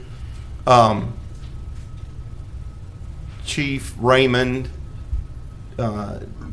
decided to go with the plan that the SPOA had proposed, along with Councilwoman Fuller and all of their hard work, and I was agreeable to that. I think that that's a good idea if that's what the chief wants. Chief Wolverton over the last 2 weeks has been working on an amendment to his pay plan that will get it kind of in line with what the SPO plan was for the police department, where the firefighters will be in line. So that's why the amendment is here. It is a little bit more than what he had originally proposed, but it aligns the starting firefighters and starting police officers at about the same amount of pay. So that's why this amendment was placed on here, because like I've said all along, I'm going to go with what the police chief and the fire chief recommend. These were not plans that were haphazardly put on. These were deliberated and talked about, and I will say this one thing, Reverend Green, with all due respect, we're together on a lot of stuff, but sometimes even when you support it, you get billboards put up. So just, Well, and here again, I'm glad you brought that. Madam Chairman, let's vote on this, and then I'll call for the vote for the amendment. There's no more discussion specifically on the amendment. Madam Chairman. Councilman Fleury, yes, sir. I'd like to speak before we vote, okay? On the amendment, Yes. please go ahead. Okay, thank you. I want to support this, but I don't think this is fair to bring this amendment up in the final hour without giving council time to absorb what we're doing here. This is a rush, and I don't like it one bit. Now, I was fine with what we originally said before, but this is not right to make us vote in the 11th hour here on an amendment that's been changed. And I don't know, and James Green's going to have to interpret to me what is SPOA. I'm not sure I know what. So somebody's going to have to tell me, what is that first? Councilman Fleury, SPOA was the police association, but the amendment is for fire. And I will say that I do have questions about the amendment for fire, because I don't know that it's structurally congruent to what the police did as far as meeting those. Well, it was way off with what the police did before the chief made his amendments to them. I mean, that's why this proposal was made. And if you recall, it was actually a little bit higher when he originally sent it out to us. And Chief Wolverton can speak to. Right, this. yeah. That's fine. I mean, Chief. Madam Chair, Mr. Fleury asked me a question. I recognize that. I think that part of his question is going to need to be answered by. He's asking me. Councilman Green, will you yield for one moment, please? Yes, ma'am. Chief Wolverton, can you approach the podium, and while you're doing that, Mr. Councilman Green, will you answer the question? Councilman Fleury, what was your question to me? Well, what they say SPOA, I didn't know what that meant, and I needed clarification on that. SPOA, the Shreveport Police Officers Association, that worked on the police proposal with Chief Costello. Councilman Fleury, she just explained to you what it is. All I know is I never got a request from, and I can appreciate Chief Wolverton and Chief Ben Raymond, I've never received a request from them saying, we need y'all to give us a raise. My understanding, Councilman Fleury, this was brought to them that we're gonna give y'all a raise, and these are some plans. Which one do y'all like? Now that's my understanding. It's to my understanding, Chief, you here, I never heard you all say it, and you all have been wonderful. You and Chief Ben Raymond in his absence. Neither of you brought a plan to me or to this council that I'm aware of that say, look, we need y'all to give our officers a raise and our firefighters a raise. From my understanding, and I was on the back end, I don't ever get a chance to go in the back room to discuss this before it comes.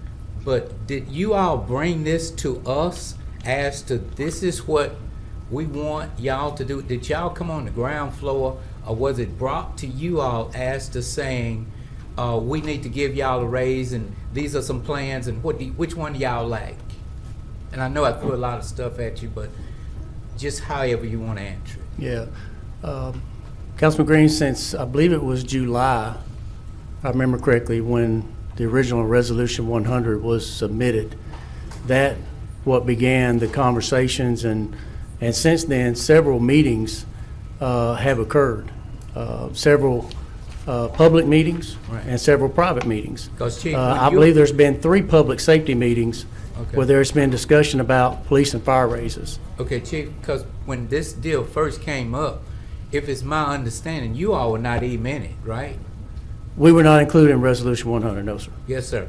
And so I didn't know why all of you firefighters was down here that day, but they were down here, and I didn't know because, like I say, I don't get invited to the meeting, so all of it was over my head. But they were down here, and I didn't know until way after somebody on the street told me that they was down because they were not included in this. So then, since they were not included, then we had to concoct the deal to get them in because this is my 3rd rodeo. I've never been a part of a raise with fire and police that they were not on the same page. All of the raises that I can ever remember, fire and police was always there together. I don't know if you can remember that, but I mean, yes, sir. I'm just saying that's how it's always been. Yes, sir. And so this particular time, we get one over here, and then after we hear from you all, trucks down the street, then we say, oh, well, we can throw y'all in, so we'll get a plan, and which one y'all like? I think that was very unfair to you and to Chief Ben Raymond. That's not the way. If you start right, you'll end right. If you start wrong, you'll end wrong. But Chief, I'd just like to thank you and Ben Raymond, he's not here, for the way you all have carried out during this whole process. And I thank you for even when your people were left out, you still was as calm as you are now, and I really can appreciate that. Yes, sir. Thank you, Madam Chair. Thank you, Councilman Green. Did you have anything else that you wanted to say, Councilman Busher, in relation to this? I thought that there were some questions for Chief Wolverton. Actually, yeah, you weren't actually here for Councilman Green, you were here for me.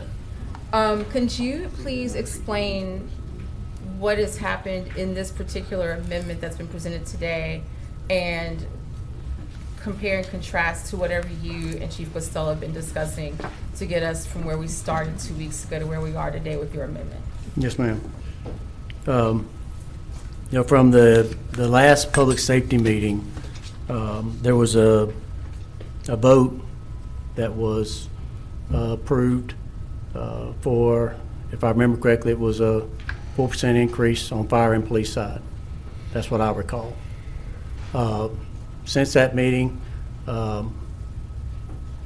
there's been some changes on the police side.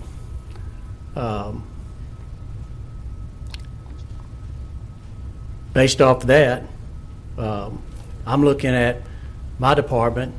I'm looking at the amount of hours my firefighters are working, what they're doing, how they're performing, the job that they're doing, the revenue that they're creating. And, you know, there was a statement made at the first public safety meeting when we were all discussing this about hard decisions. And matter of fact, there was comments made about if we want to be like Bossier, then decisions have to be made to be like Bossier, to get us competitive with the firefighters that are working in this region. So what I'm asking the council members, I initiated a 9% pay raise last night. That wasn't, I was told there wasn't enough votes for that. That's what I was told today. So what are we looking at? So we're looking at, when you take the $850,000 out of the police raise, they're right at 1.8 million. I submitted 6.5%. We're right at 1.9 billion. Right in the same ballpark as the police. I'm asking you to dedicate revenue that the fire department generates. It's our paramedics that are on those medic units transporting patients that's creating this revenue. They're out there doing the hard work. Those line personnel are working 2,880 hours a year compared to a 40-hour worker that works about 1,920. That's 50% more hours than what a normal 40-hour employee works. They're out there working and they're doing it and they're creating it. So I'm asking you to make the hard decision and dedicate it back to those members who are doing it. Councilwoman Taylor? Who told you there wasn't any votes? Ma'am? Who told you it wasn't any votes? Well, I had one councilman told me he wasn't going to support it. Okay, but this with the 9% increase, this is my first time ever even hearing of this. Because it never was put on as an amendment. Yeah, and even with the 6.5. It was communicated, but it never was put on as an Yeah, amendment. even with the 6.5 today. So my question then becomes, so with the percentages, you do 6.5, does that still mean you all get the 2% as well? That we're supposed to? It'll be, with the 2%, it'll be 8.5% going into 2021. But the cost difference between the 9% and the 6.5% is almost $800,000, right? What's that now? The cost difference between, and that 9%, was it not emailed to all of us last night? No, I just emailed it to 3 council members and Danielle. Okay. The 9% would have cost how much? 2.9. Okay. And so this is going to save us about $900,000 to do it at the 6.5. Yes. And it gets it in line with what the police are. It puts us right in line with the amount of money that's being invested in the police raise. Okay. Thank you.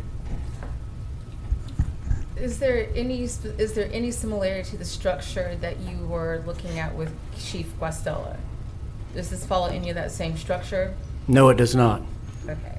Mine puts emphasis on the low end. Matter of fact, any assistant chief rank and above will not receive any raise. So It'll also put a big impact on new hires because at 6 months. Y'all is crazy. My hair don't grow for a reason. I see that. You look a little fuzzier than normal. Did you have a comment you wanted to make, Councilman Bowman? Councilman Green.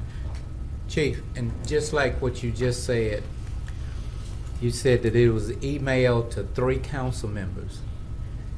During this whole process, that's basically who has been doing the dealing on this, and that's why we're at this state now. Because some folk are in the loop. I mean, it's 7 of us up here, but certain things you know, we just do it and then we just expect everybody else to fall in line. And when you don't fall in line, it makes you look as though you're against it. I want you to know today, Chief, I'm not against whatever amount. Yes, The only problem that I have, and you could talk to the mayor, you can talk to Mr. Whitehorn right now. The only problem that I have is where do we get the money? Yeah, we could get it this year, but what about next year? Then next year come, in order for us to take care of it, we may have to lay people out, we may have to do a whole lot of stuff.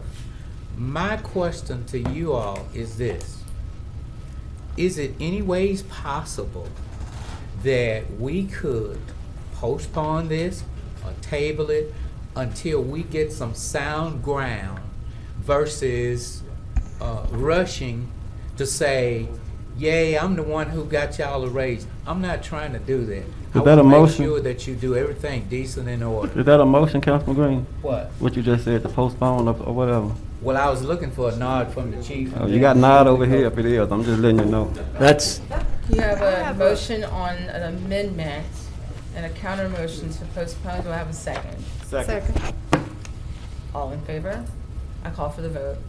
That's for what, ma'am? Postpone. A motion to postpone. Okay. To postpone everything. Everything. Yeah. Councilman Fleury, did you hear that? What? Yeah, I heard it, but I wanted to speak before we voted. We're gonna postpone it. Can you hear me? We have a motion I to hear you postpone. now. What would you like to say, Councilman Can I Fleury? has the council voted? No, No, we're still sir. open to discussion. What would you like to say? Yeah, I'd like to speak, to the mayor, Mayor Perkins, because in my opinion, and as your chairman, I need to say this, not only, have we maybe not included it, but we have forgot about the mayor is in this loop because he has the power to veto. And so what I'm asking, is there room for any negotiation with the mayor on what has been proposed?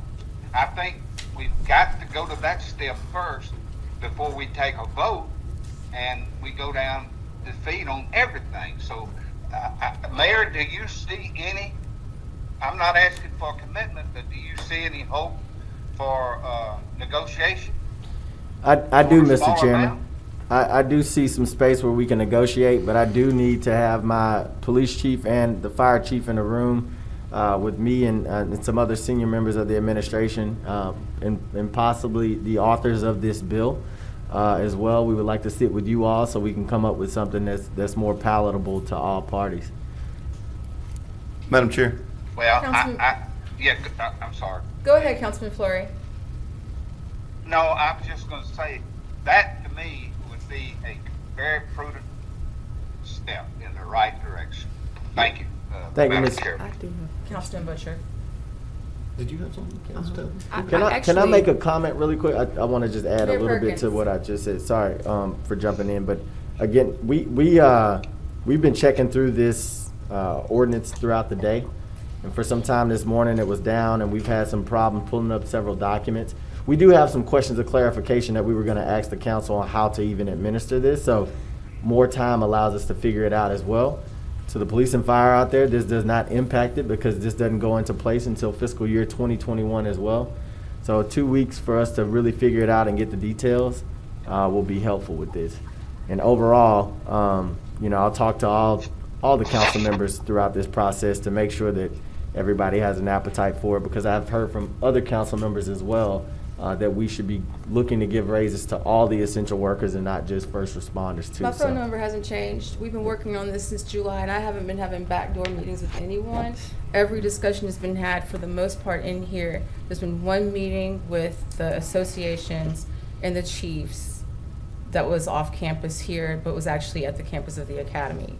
As far as any sort of finagling, there's been an open door on this that was said from the moment that Resolution 100 was tabled the first time that we could be discussing this, and that anyone was invited to bring any amendments they wanted to bring. We've had how many public safety meetings?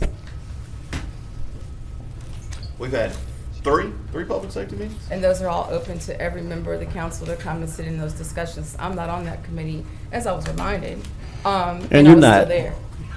And you're not. Oh, You're listen, still my- not. My deal is not the meeting, my deal is where you gonna get the money Well, from. wait, can I? Please. Council, wait a second. Mayor, will you finish? Yeah, I was, you know, I'll Well, I'll just say. And then Councilwoman Councilwoman Taylor still had the floor. I actually just wanted to piggyback on something that Chief Wolverton said. Chief Wolverton, can you come back up, please, sir? Because I just caught a little bit of what you said about the $1.9 million. And my phone number hadn't changed either, so ain't nobody called me, and yeah, it is Yes, a ma'am. separate council. I get the phone Yes, calls, ma'am. that it's separate council members, it's separate council, separate city councils. You got this city council, and you got that city council, so my number hadn't changed either, and you hadn't called me, and nobody called me and told me anything about this neither. You're elevating a lot. No, I Are you having am. some feelings? I am. I do have Okay. some. I do. All right. I'm not posturing for nothing. Are you sure? I Go promise. ahead, I have a job. Don't we all? No. Okay, sure. You spoke about $1.9 million, and you said of dedicated revenue, of revenue that the fire department, the EMS generates. Did I hear you correctly? Yes, ma'am. Can you repeat that statement just one more time for me for clarity? The 6.5%? Uh-huh. Yes, ma'am. The cost would be a little over 1.9 million. Okay. And it would be paid for, funded out of the EMS revenue that the fire department collects. That you already generate on Yes, your ma'am. own, that the fire department does. I just want, for a point of reference from me, that's something to explore on that for the fire department, specifically in their generating, that's a generating source for them. I just like to see how that work. If they take what they have, what they're already generating to do what it is that they need to do with it, how does it affect our budget? What is it that we can look at it to see A, B, C, and D, if that is something that they can do, since we talk about a viable source, and then in that way, that if this was the case hypothetically, they would know step by step what you would have to do in order to keep maintaining what you have, and then some. That probably could even more so be for things such as additional training at the fire academy, utilizing that source. I know it was one time we were Premier Training Institute. I used it a great deal, but I'm just thinking along those lines. But I think that'd be another conversation that I'd like to have with you and the administration when it comes along with that. And then as well as looking at some other things for our employees. Thank you. That's what Yes, I wanted. Thank you. Chief, before you go, Madam Chair, Councilman Green. I'd like to set up an appointment just to talk to you, so I'll reach out to you before the week is out. Yes, sir. Yes, sir. Councilman Butcher? The only thing I was going to say is I recommend we postpone to give everybody an opportunity to discuss, and for all the players, which is all 7 of us sitting up here, and then the mayor and his administration to be able to come to the table and talk about what's best. I don't want us to lose sight in the ultimate goal, which is to fund pay raises for our fire, police, and city marshals like we started. And I don't know where it went off track. I really don't. I've tried to hold as many public meetings as I can. I've tried to talk to several council members as I can, and not just a certain circle. So I think that the best thing for us to do is push a reset button, postpone this, and let's try to work out something before the end of the year. Thank you. I'd be recognized briefly. Madam Chairman? Councilman Nicholson and then Councilman Fleury. Thank you. Madam Vice Chair, I just want to articulate, at least from the police perspective, the basis of the concern that everybody up here shares. We started the year with 535 police officers, and today we have 490, and that number is trending down.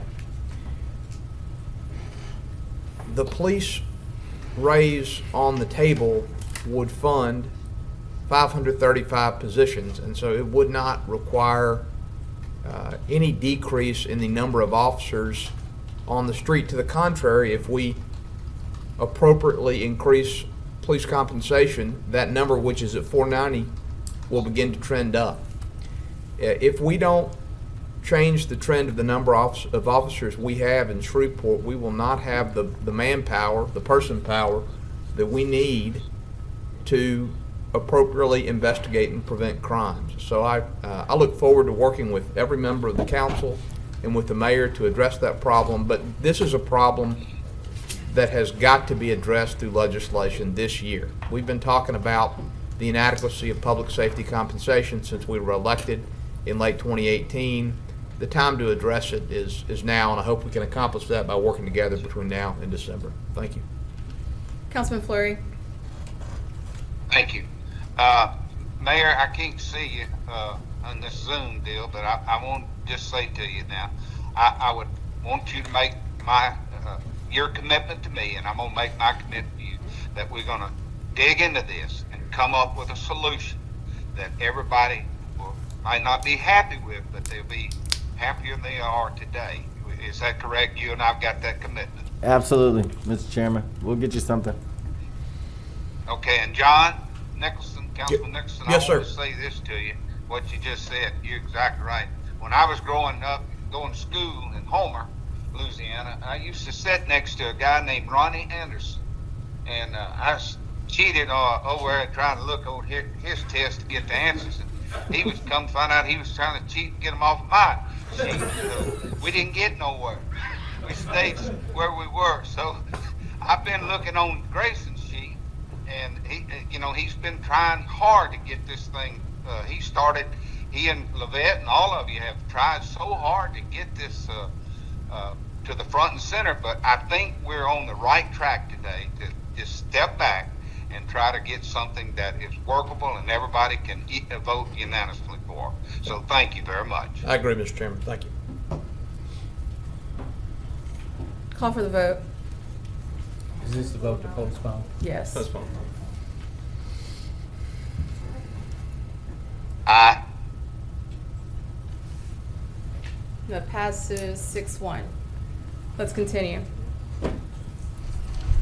Resolution 129, granting consent to the assignment of a cooperative endeavor agreements for civic appropriations between the City of Shreveport and Step Forward, Inc. to Community Foundation of North Louisiana.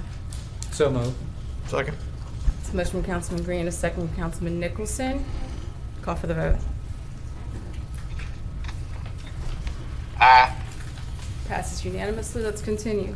Resolution 132, authorizing OK LLC, represented by Glenn Kinsey, manager, to make a connection to the City of Shreveport's water and/or sewer system.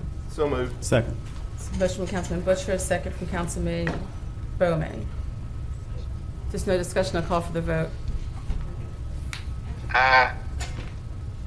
That passes with 1 against. Resolution 133, celebrating the life of Miss Claudia May Francis on her 100th birthday, and authorizing the mayor to dedicate the 8,000 block of Fairfield in her honor. So move. Second.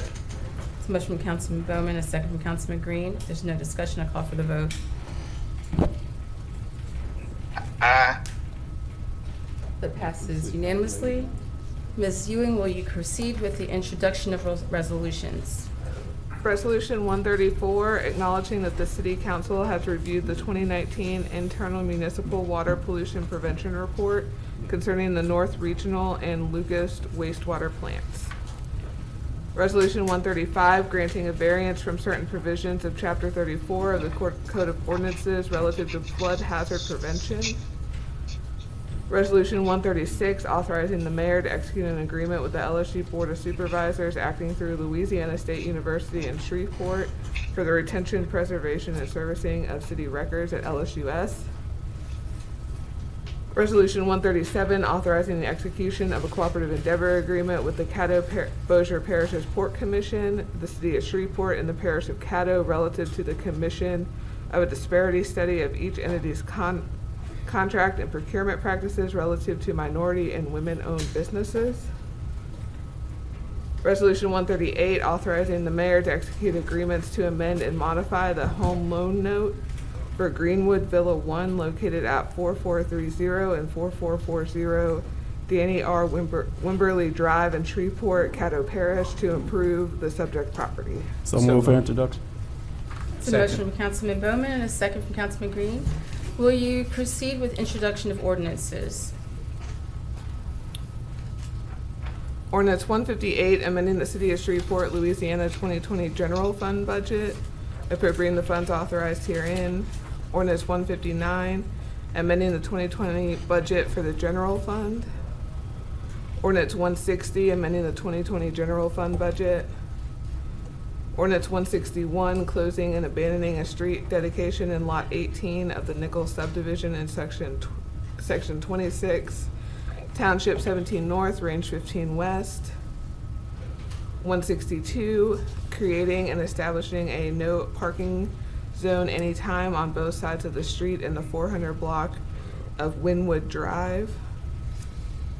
Ordinance 163, amending the various articles and sections in the City of Shreveport, Louisiana Unified Development Code.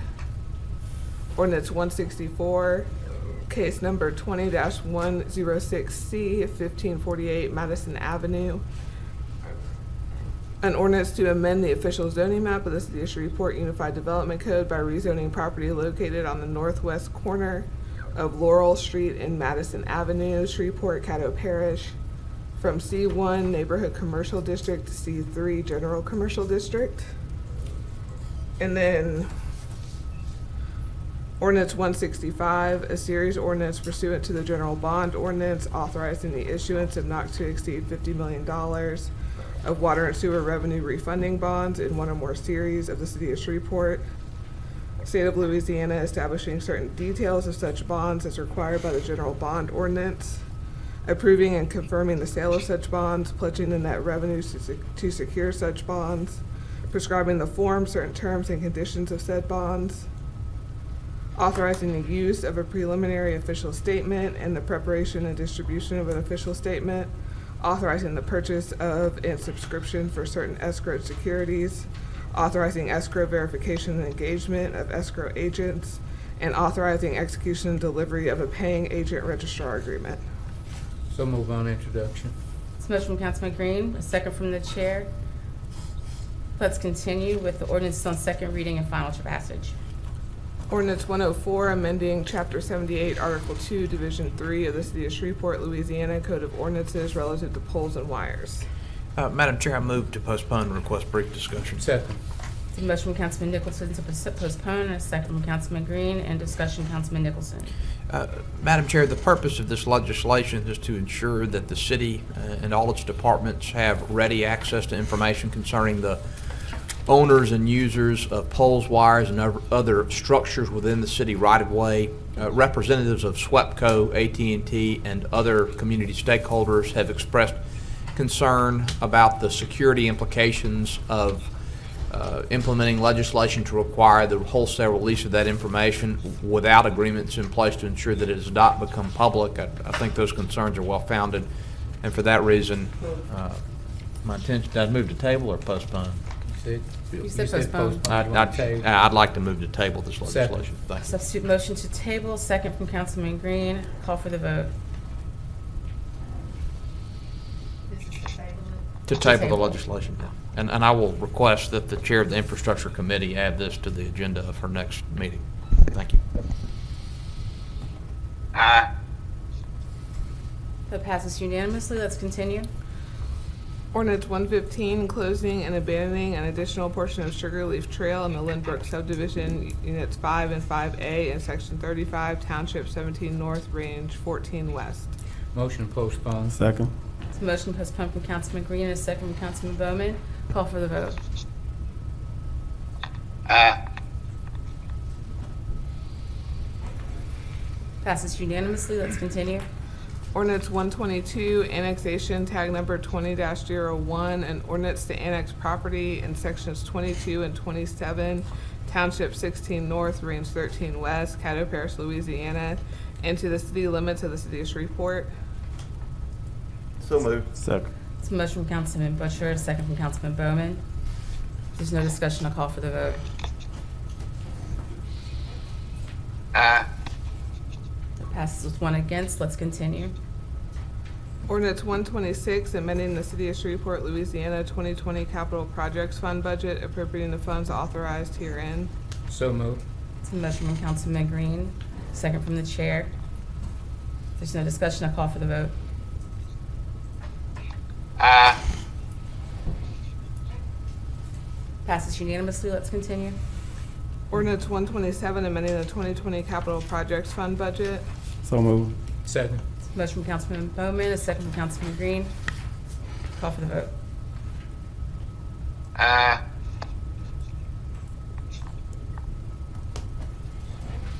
Passes unanimously. Let's continue. Ordinance 128, amending the 2020 budget for the general fund, appropriating the funds authorized therein. So moved. Second. Motion from Councilman Green, a second from Councilman Bowman. If there's no discussion, I'll call for the vote. Aye.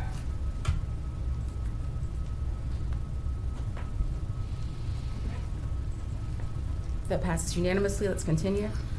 Ordinance 129, amending the 2020 budget for the Metropolitan Planning Commission Special Revenue Fund budget, appropriating the funds authorized therein. So moved. Motion from Councilman Green, second from the chair. If there's no discussion, I'll call for the vote. I second that, Mayor. I didn't hear you. Let's continue. Ordinance 130, amending the City of Shreveport, Louisiana 2020 Grant Special Revenue Fund budget. I'm sorry? I didn't hear, she said she didn't hear me second.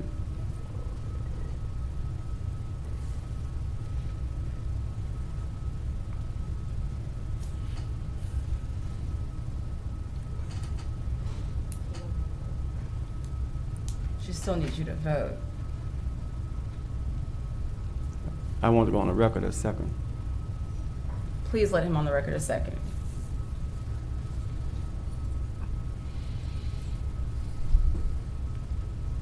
That passes unanimously. Let's continue. Ordinance 130, amending the City of Shreveport, Louisiana 2020 Grant Special Revenue Fund budget, appropriating the funds authorized therein. So moved. Second. So motion from Councilman Green, a second from Councilman Bowman. If there's no discussion, I'll call for the vote. Aye. Let's continue.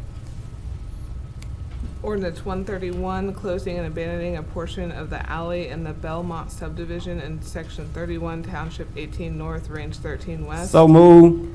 Second. So motion from Councilman Bowman, a second from Councilman Green. If there's no discussion, I'll call for the vote. Madam Chair, CAO Whitehorn. I apologize for butting in, but this ordinance, 131, Mr. Cox spoke about that alley that's being closed. Since he spoke to the council, there's additional information that has come to light that in fact that alley will be closed and it will not be city property and he will not have access. And Patrick Furlong is here to speak to that if you want to hear it. I'd like a substitute motion to postpone. So moved. Second. It's a second from Councilman Green. Well, I want to hear from, We can still hear who from was him, but out I here? think that we probably need to work that out. Well, I'd like to hear from Patrick first, if Well, nobody then by all disagrees means, from that, please, please. let's make sure that you hear from him. Thank you, ma'am. Thank you. I was in the overflow seating, so I had to run over. The alley that we're looking to close and abandon is how he accesses his property now. And if we're going to, this ordinance is to close and abandon that section, that would require him to come from the other side, which is a longer distance, and there's no pavement there now. So the land is there, the dedication is there, but there's no actual alley there for him to access his property. So I just wanted to provide some clarification So on that. why do we want to close this alley? It's a request from Brentwood. From Brentwood. They have a parking lot on one side of the alley, and they're building a parking lot on the other side. And they want to have one large parking lot and have it enclosed with a fence for security. I'd like to meet with you and Mr. Clark and them, and I'll get that set up before the end of the week, if that's okay. Okay. How many other homes is that affecting? I believe it's just one. Okay. There's another one on the corner. On the but other it's- end, right? It's on the very corner. Okay. If they're amenable to something, some compromise, then I think I'd like to get that done. I think Brentwood ought to pay for the man's access on the other side. Maybe that would be a fair compromise. I know, right? Yeah. All right, call for the vote to postpone.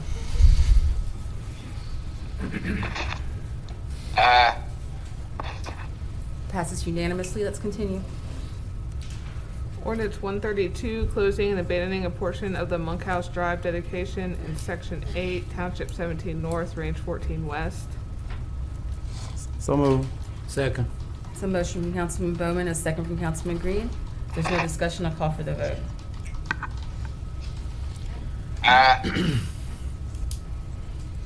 That passes unanimously. Let's continue.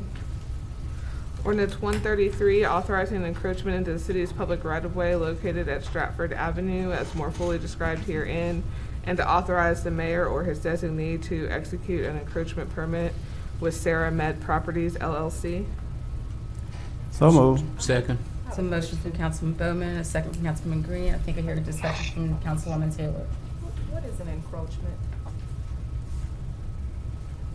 Mr. Furlong, will you please come define encroachment for us? Yes, ma'am. Encroachment in this case is somebody wants to encroach into the city right-of-way with improvements. Typically, it's a sign or a parking lot. In this case, it's a parking lot. The right-of-way on this corner is wider than usual. I believe the old Shreveport trolley used to run right there. That's why it's wider, and they want to put their parking lot in that public right-of-way. Thank you, sir. Call for the vote.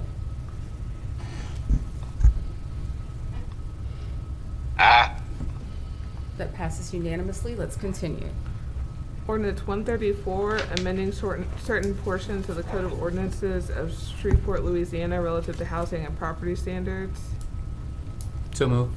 Motion from Councilman Green, a second from Is that you, Bowman? That was me. Bowman. I call for the vote if there's no discussion. That passes unanimously. Let's continue.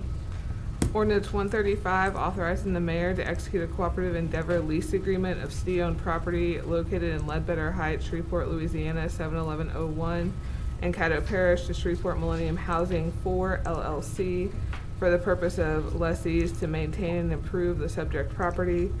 Said property is not needed for public purposes. And due to publishing requirements, this will need to be postponed to the next meeting. Motion to postpone. It's a motion to postpone from Councilman Green. Second. A second from Councilman Nicholson. May I ask a brief question for the Councilman Nicholson. between now and the next meeting, would somebody contact me and just talk me through why we are leasing this property rather than just giving it to these people? I'm sure there's a ready answer. I just don't understand the transaction and would like to talk to somebody who can walk me through it. Thank you. I think there would be this more, Okay. Well, because if I'm not mistaken, this is with the choice. oh, yes, that's correct. If she's here, I'd be happy to hear from her briefly if she doesn't mind. Councilman Nicholson. That's my district.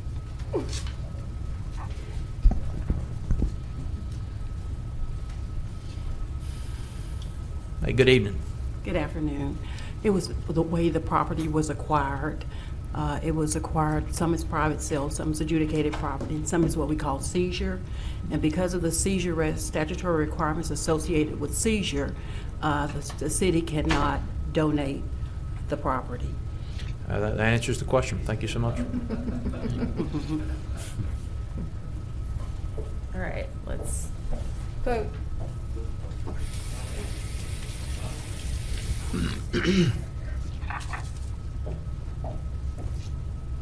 Councilman Flory, we're voting to postpone. Thank you. That passes unanimously. Let's continue. Ordinance 157 to amend section 66-141 of chapter 66 personnel, article 3 health benefits for the city of Shreveport Code of Ordinances relative to contributions by participating employees and city. Motion to postpone and brief discussion, please. Second. So motion from Councilman Nicholson, a second from Councilman Green. Councilman Nicholson? Madam Chair, this legislation concerns the overpayment by the city since 2011 of health insurance premiums. As Councilman Green has alluded to, I think the council needs to have a full understanding of why this happened, and in particular Gallagher's role and responsibility before we retroactively bless those overpayments, which is what this legislation would do. Thank you. Anything else? So is this postponed? Postpone, yes. Okay. Yeah. Call for the vote. That passes unanimously. Let's continue. Ordinance 116, zoning case number 19-313-C, an ordinance to amend the official zoning map of the City of Shreveport Unified Development Code by rezoning property located on the northwest corner of Linwood Avenue and Interloop Expressway, extending approximately 134 feet west of Ponderosa Trail and 145 feet north of Sugarleaf Trail, Shreveport, Caddo Parish, from R17 Single Family Residential District and C3 General Commercial District to OR Office Research District. Motion to postpone. Second. So a motion from Councilman Green and a second from Councilman Butcher to postpone. There's no discussion, I'll call for the vote. Aye. Passes unanimously. Mrs. Ewing, is there any tabled legislation to be removed from the table today? Not that I'm aware of. We have no property standards, ABO, MPC, ZBA appeals to consider today. Are there any other appeals, Mrs. Ewing? There are not. Any reports from officers, boards, and committees? Is there a clerk's report? Yes, we received the following letters of appointment from the mayor's office. Miss Margaret Martin for the Shreveport Memorial Library Board. We received that on October 22nd. And Miss Rita Hummingbird for SIRA Board, which we received on October 26th. Both are subject for confirmation on November 10th. Mr. Mayor Perkins, do you have any additional communications? I do not. Does any other council member have additional communications? Councilman Green. Mr. Patrick.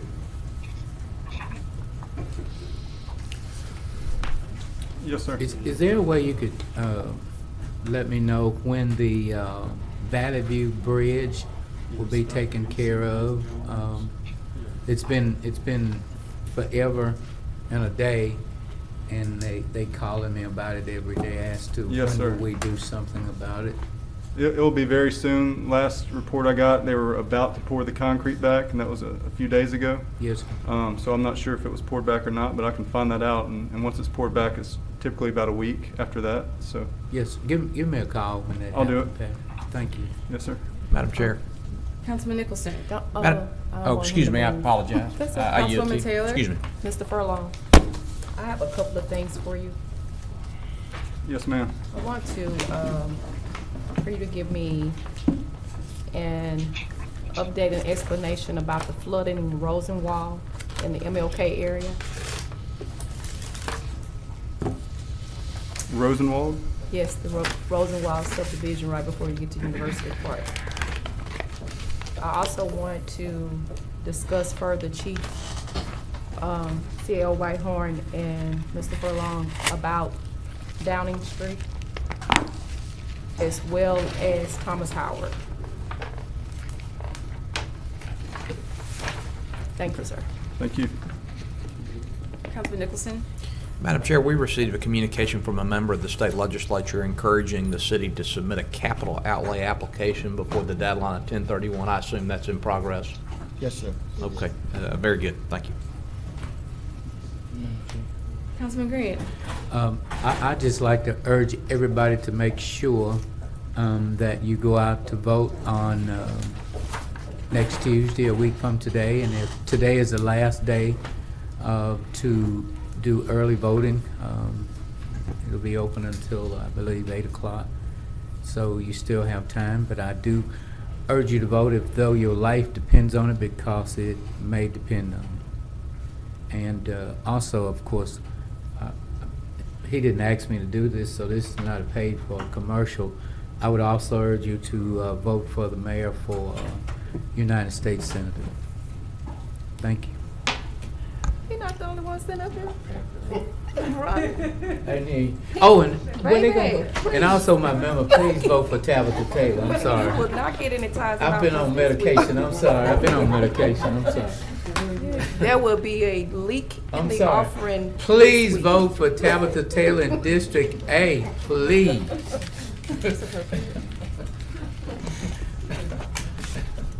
Help him, Junior. They need to give him a room and office. Jim, you got anything you want me to tell them vote for you for? You've been kind of hot today. He needs a cookie. Does anyone have anything else? Not, we are gonna. Here, I do, my hands up. Can't see it. It's camouflage.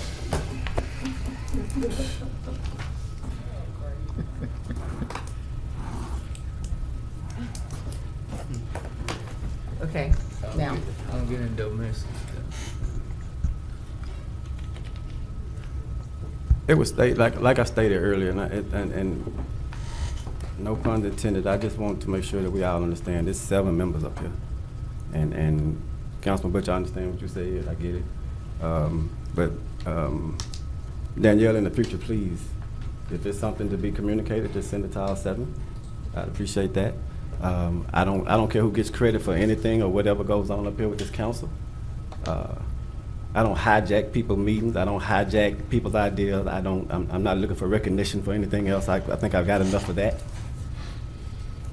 Whether it was for wrong or for right, I got enough of that.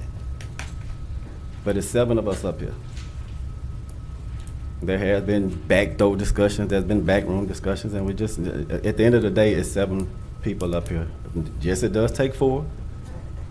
And it's not me that came up with the other council and the other council, because it is 2 separate councils, or it seems as if it's 2 separate councils. That's the phone calls I've been getting. Those are the statements that's been being made to me. And I don't think I'm the only person up here that's heard that. I don't run the council, but the council not gonna run me either. I speak my mind. Even Some when you want people- to make personal attacks. If I attack anybody, I promise you they'll know it. I can be petty as others. Either we can work together or we can continue to go down this lane that we're going down. Okay? That's all I had. It's always good to start by assuming the best instead of the worst, Jerry. That is true. Now, that is very true. And since we're going down that road, I don't make assumptions. I didn't ask for the DOJ to come to investigate the police department and then turn around and say, I want to give them a raise because I think it's the right thing to do. I didn't do that. Those things aren't mutually exclusive. We calling facts, and I have the floor. Okay.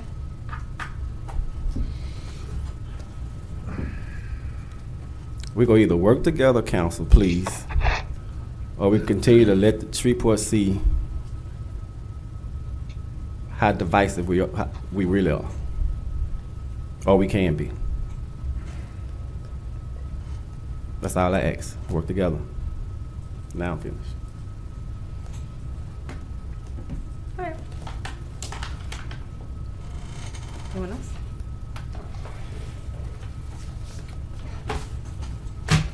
All right, we have an executive session. Do you read it? T. Scott Carnisi, Michael Jones, and Mark DeFada individually and on behalf of a class of similarly situated persons versus City of Shreveport, case number 599698-C, First Judicial District, Caddo Parish, Louisiana. Do we have a motion to go to executive session? So moved. Motion from Councilman Green. Second. Second from Nicholson. Need to vote? Need a vote? Yes, sir.